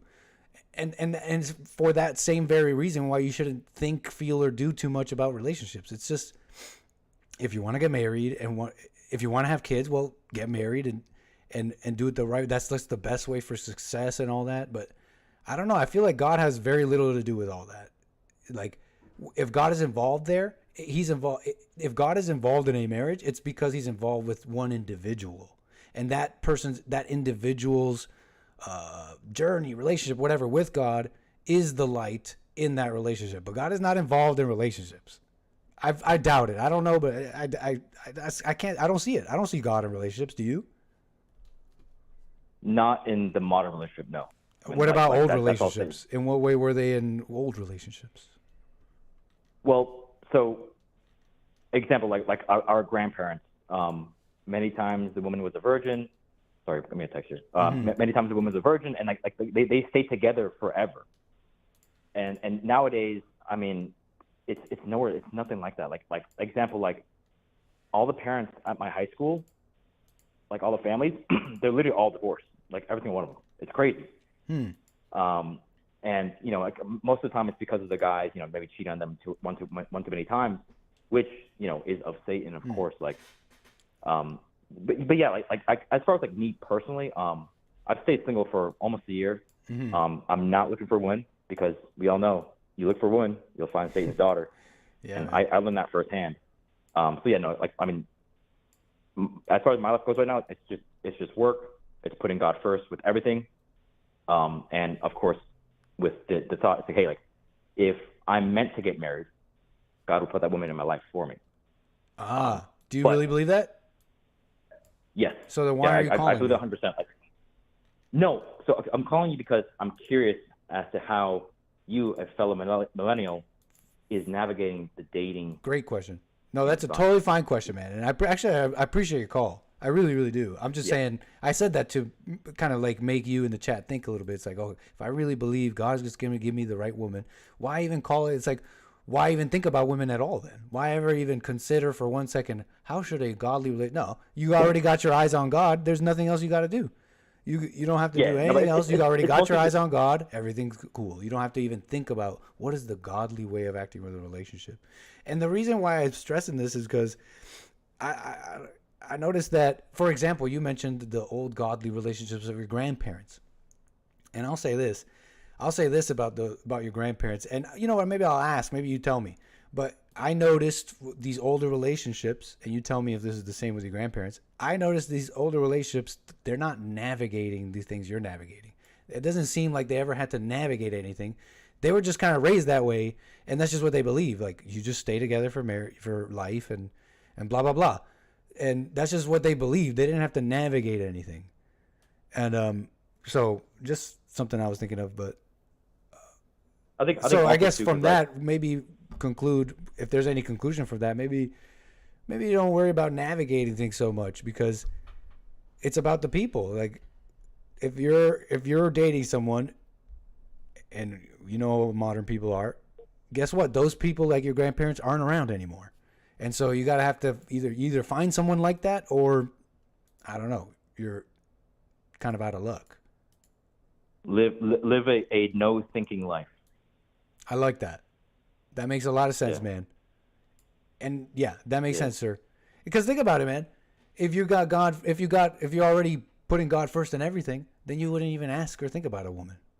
You would not think, how should I handle a woman? True. You will handle her perfectly and naturally should she come around. It'll make sense. Because think about it. Look, have you ever had a motivation that's not evil? No. And that was a sincere question. You could think about that too and smoke on that, because I can't think of a single motivation. Like all motivations of people are evil. So whatever your motivation of, I want to be godly with this woman and I want to do it the right way, and I don't want to use her. No, dude. So, like, that motivation. Sorry, go ahead. I cut you off. No, I was gonna say I didn't call you to ask like how to do it. I was curious how you were doing it. Because yeah, I mean, and I'm sure like many you, people man. can relate to this. How just watching myself. Yeah. Like so, you, it's not special. It's funny 'cause, I'm avoiding all the same things you said to avoid, and then just kind of doing my best. Right on. But yeah, and it's not that deep, and it's also a lot of fun. And what else can I add to this to kind of describe what you're asking? Because it's a fine question, by the way. I know. What really, it's about myself. Watching throughout it, I've noticed a whole bunch of things, really amazing things, like trying to be a leader. That's stupid. Doesn't work. Trying to be godly, and it's trying to seem like you're leading someone out of hell because you heard Jesse say, the man leads the woman out of hell. Yeah, turns out, guess what? When you try and doing that, you're a fool. She does not respect that, and it comes off like a dummy, and you're not helping anybody. So that's one thing I learned. Go ahead. Yeah. Okay, it's funny how when we try to do things, when we think we know God, like it puts us in the complete opposite position. Whereas if we just like have live without thoughts and just do things with the notion of putting God first, like God at the helm, and like no deeper than that, it generally puts us on the right path. Like, make sense? It does, man. That makes a lot of sense. Yeah. Anyways, bro, just wanted to shoot. I love it, man. Hey, I love it, man. I think I do remember your call. Yeah, I called in like February. I think I do remember your call. But yeah. I'm trying to give you like final thoughts, I guess. I don't know. Who am I to give you final thoughts? What the heck? I'm learning too. But look, beta. Look, I'm learning too. But look, this whole navigating thing. Oh, navigate. Sounds like a trap. Just telling you to be careful. Because look, you'll end up trying to navigate lust with some woman, and it's like, no, just don't even navigate. Don't. It sounds like the wrong approach. Sounds like you're gonna confuse yourself into doing more lust things. Yeah, no. I think definitely the takeaway is live a thoughtless life. Bingo. What took me 14 minutes to try and explain, you concisely put there. Thank you, man. Right on, bro. Right on. All right, man. Have a good night. A pleasure. Call me again. Will do. Later. Bye.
Incredible. We have a very special person with us. Sir, may I welcome you to the Ballers Lounge, but not just the Ballers Lounge.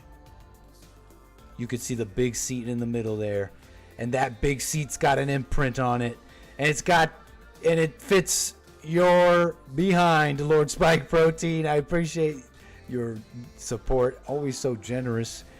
You know you are the prime baller. Ballermus Prime. Lord Spike Protein. Sit in the prime baller seat right smack dab in the middle. The beak seat is Lord Spike Proteins. Get out of the way, Chris. I don't even know why you're in here. Oh, wait, you are a baller. My apologies. You're a baller too, Chris, but you better get out of that seat. That's the prime baller seat. Lord Spike Protein. Thank you so much, sir.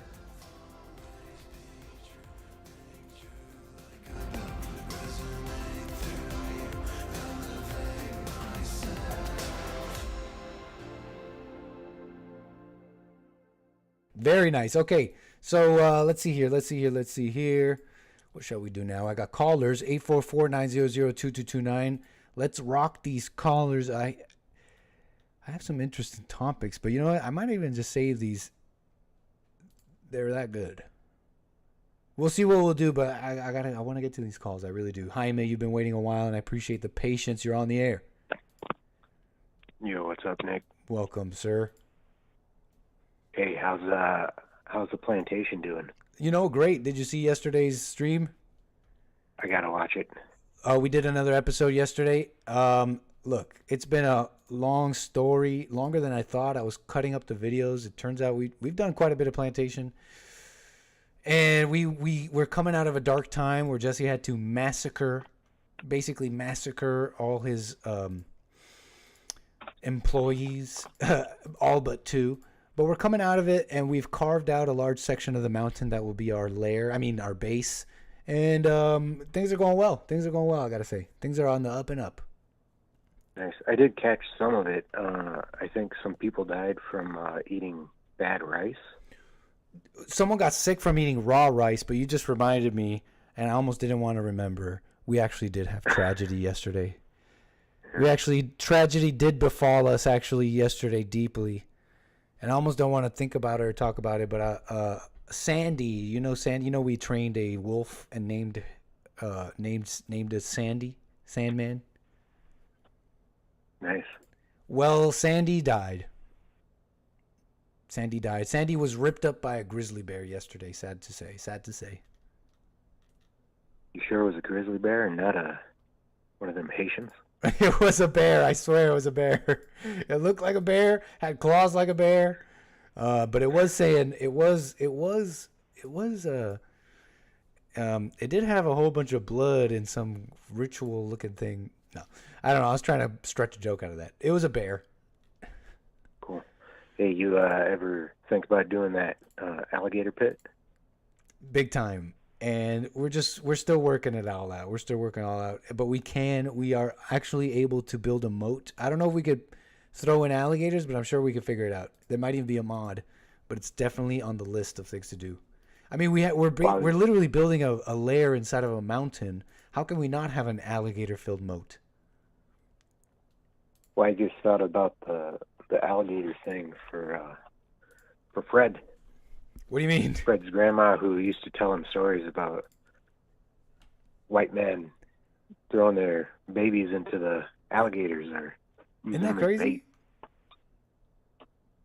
That's wild. Yeah. I remember that. Can't be prejudice against wild stories. Wild stories. Can't be prejudice against his grandma. That ain't right. Absolutely wild stories. I mean, you have to be a hateful person to just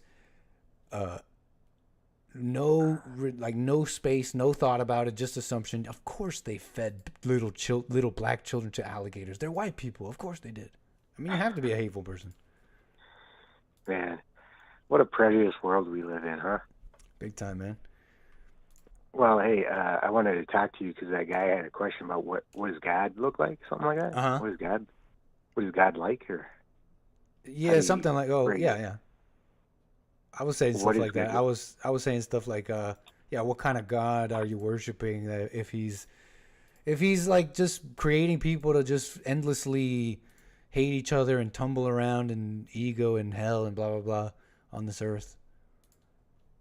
Yeah, I was at a meeting, and these people, they were talking about God, and one guy there, he was talking about how the God that he understands is, you know, so powerful that he can do anything and all this and all that, you know, what Kamala likes to do to platitudes, you know, with no wisdom, no knowledge, no understanding.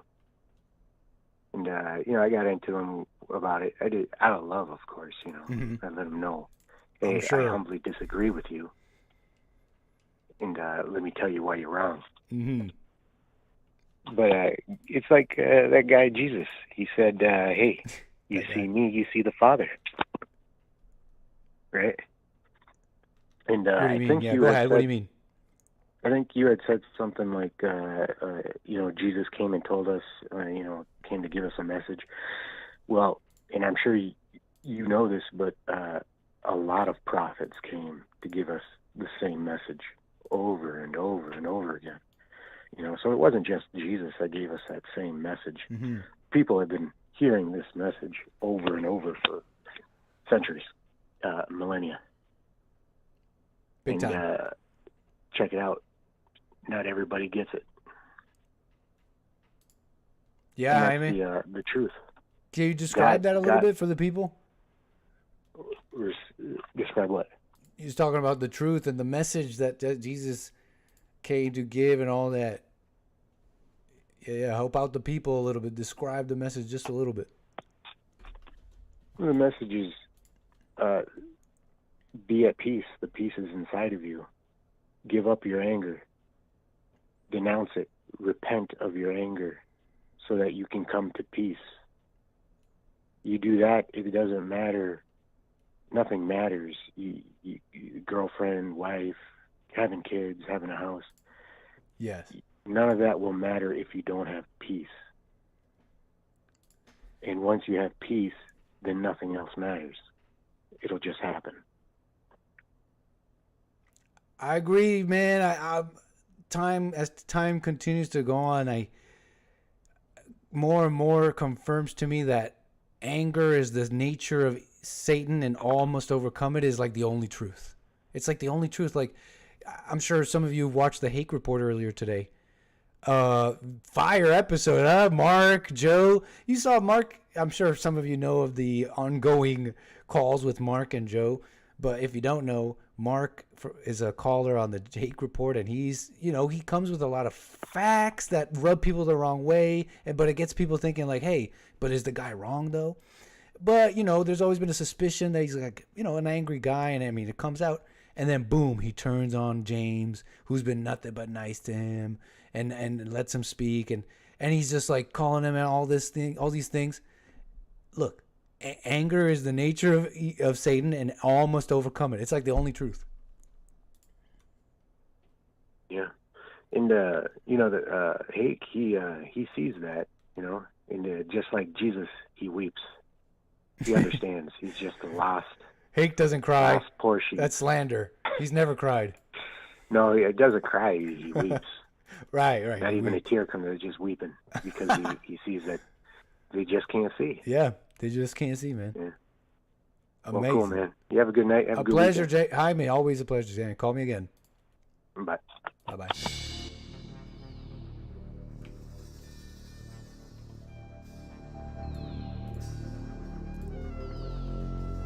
Folks, I gotta say, we are descending. You can see we're on the final leg of our trip here.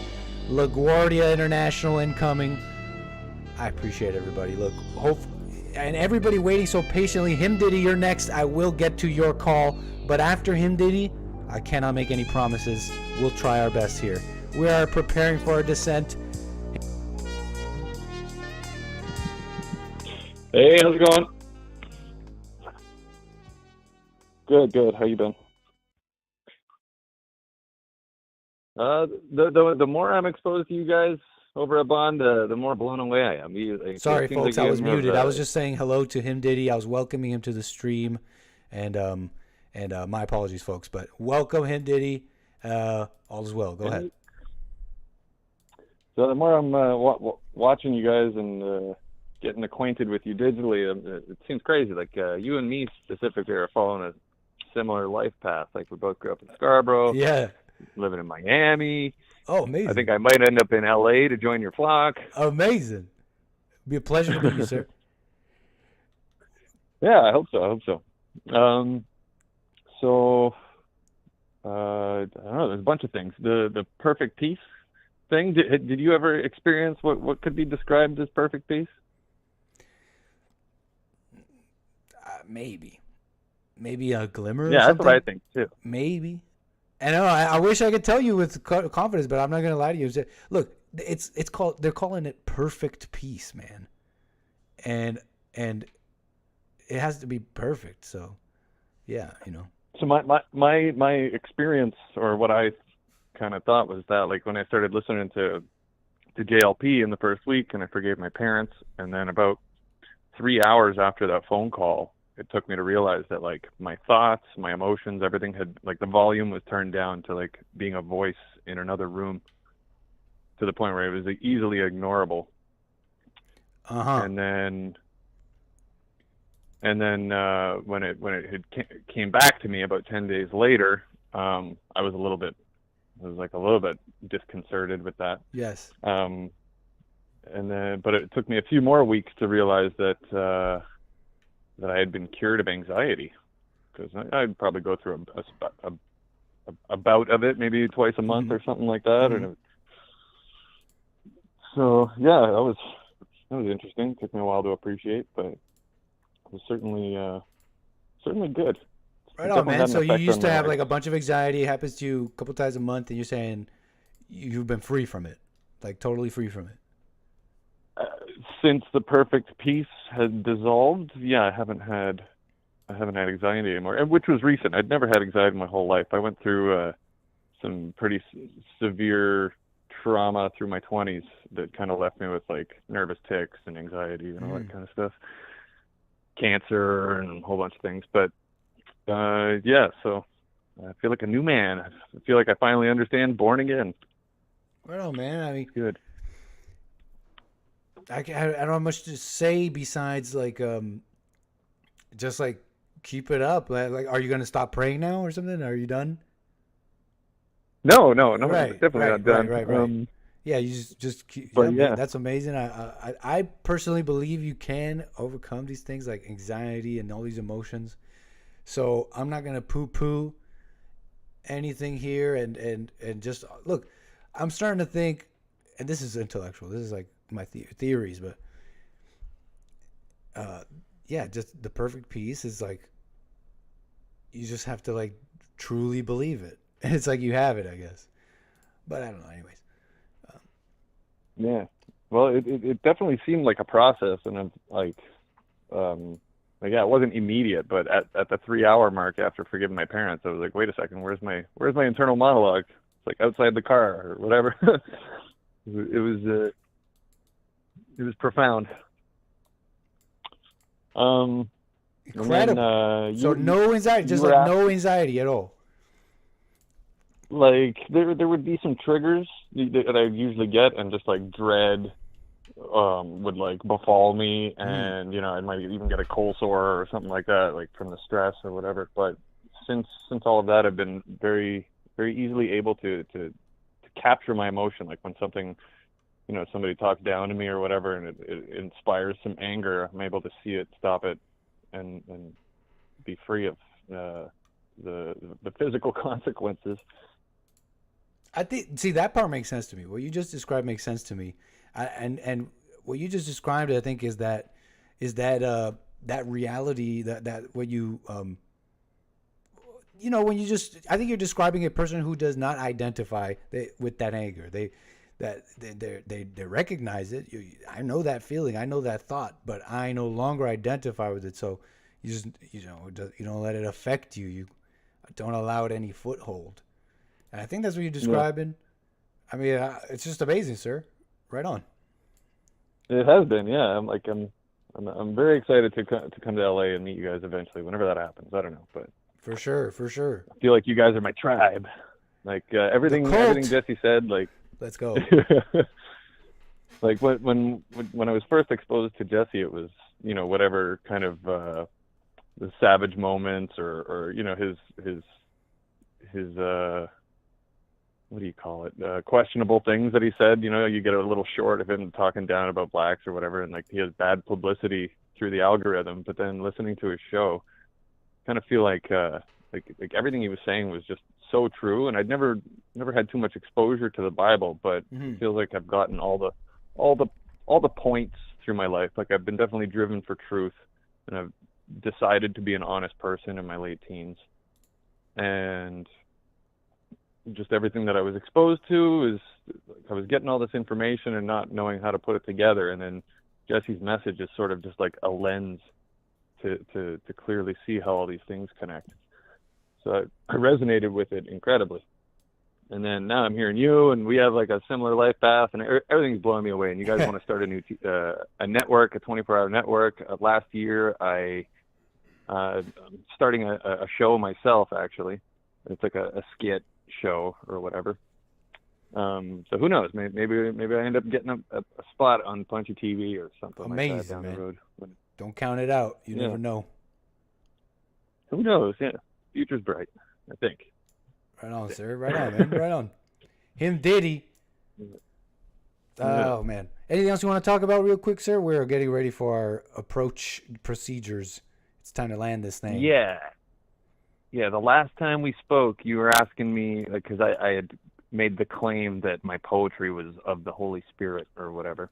I kind of remember that now. Well, yeah. So, and you were asking me to describe what was actually going on at the time. And at the time I couldn't remember, but I'd thought about it. And oh yeah, I remember that now. I remember. Yeah. So the first half of it was I was 18. I had just broken off an engagement. I was heartbroken. I was listening to Pink Floyd's The Wall with headphones on. So didn't really have the ability to hear my own thoughts with music in my ears.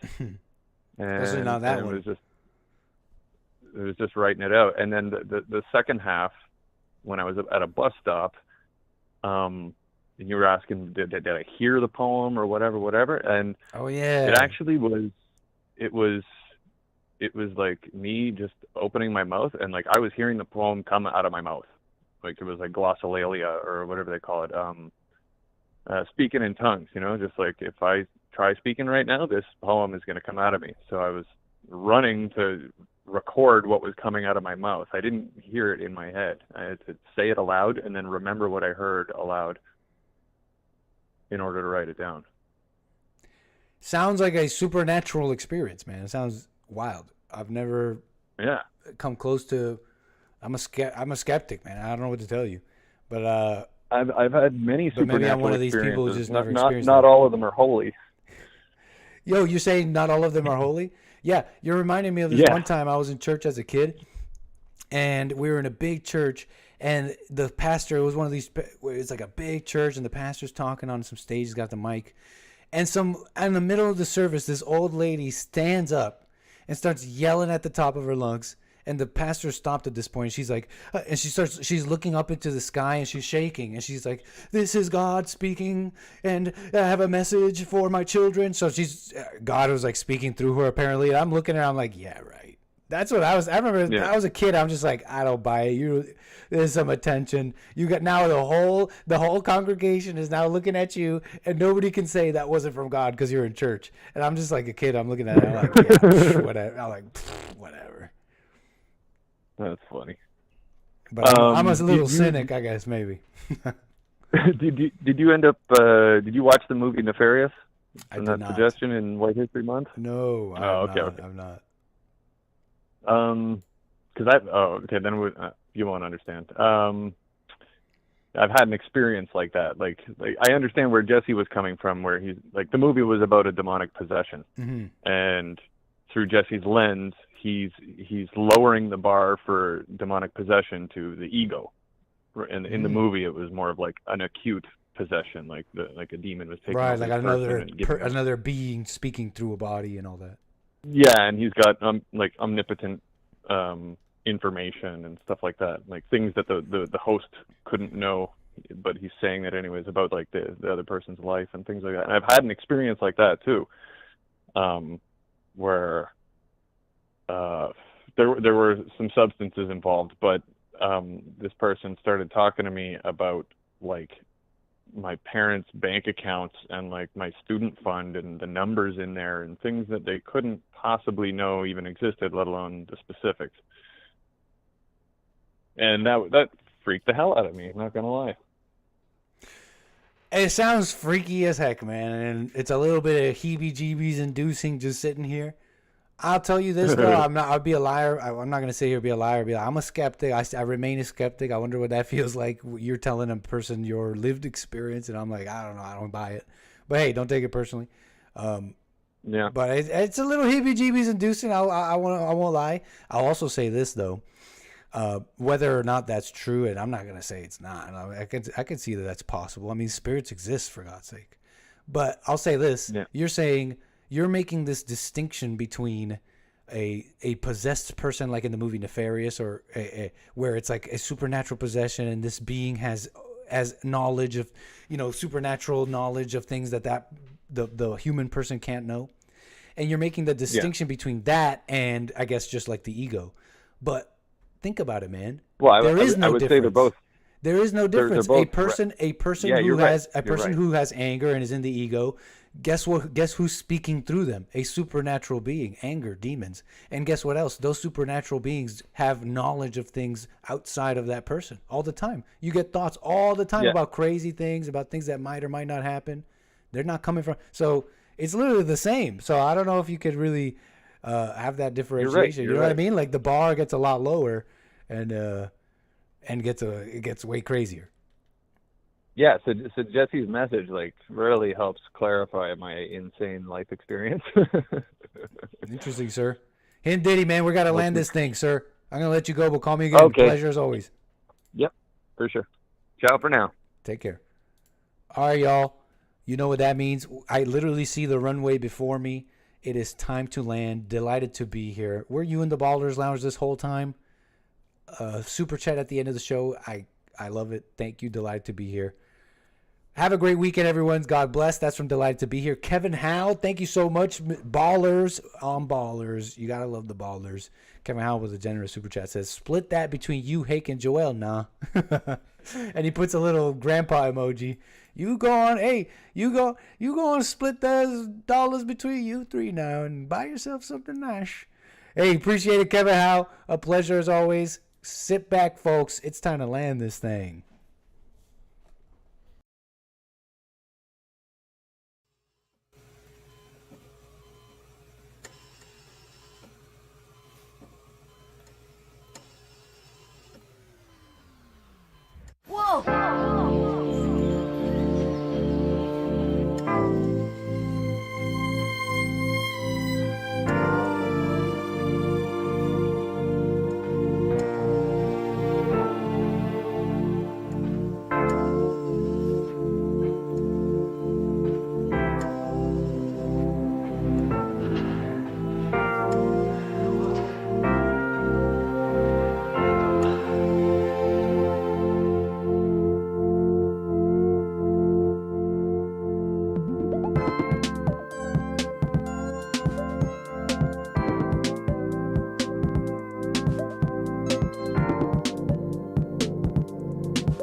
Don't cry, baby.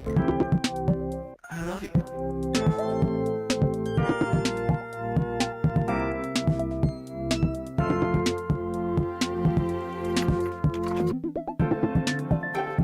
All right, folks, we're coming in hot, but we're going to land her. Thank you.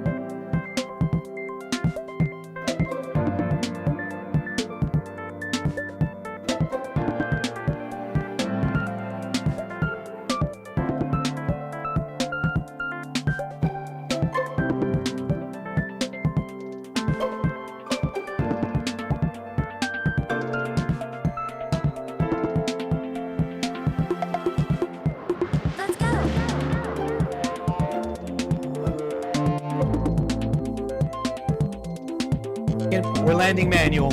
Our autopilot's not working right. We're going manual, boys.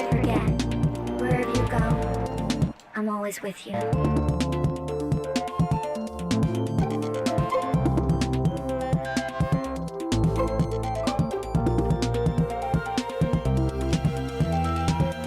Oh no!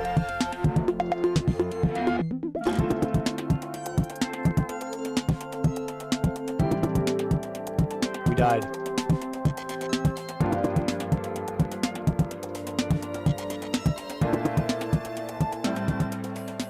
And we're dead. Don't cry, baby. I love you. We're all dead. 千万不要忘记，你走到哪里，我永远在你身边。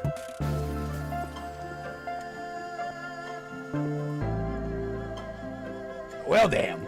Okay, folks, I hope you enjoyed the show today. We're dead. We are in the spiritual plane right now, and that's just how it goes sometimes on Nick's stream. But don't worry, you know what that means. You guys get a coupon for the next flight. Yeah, coupons are coming in the mail. Once you are placed in your cloned bodies, once your spirit is placed in your brand new cloned body, you know, courtesy from Anchor Baby Airlines, you will also receive your coupon for the next flight. And look, you can't always land them. We've had great landings, but today we didn't. And it's my fault. Okay, we had our descent procedures. We should have been following them. We went freestyle at the end. I was taking calls. You can't be distracted when flying a big old A320neo. Okay, so we died. I'm not gonna play around. We're not gonna mince words here. We died. Okay? Hope you enjoyed the show anyways. Enjoy the rest of your weekend in the spiritual plane. And I hope to see you in your corporeal forms this Sunday. And of course Monday for more American Anchor Baby. Love you guys. Appreciate it. And take care. Enjoy your weekend.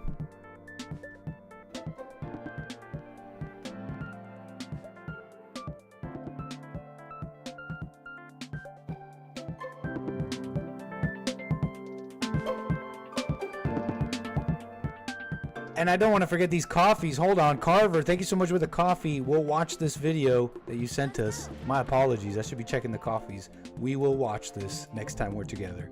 All right, folks, take care.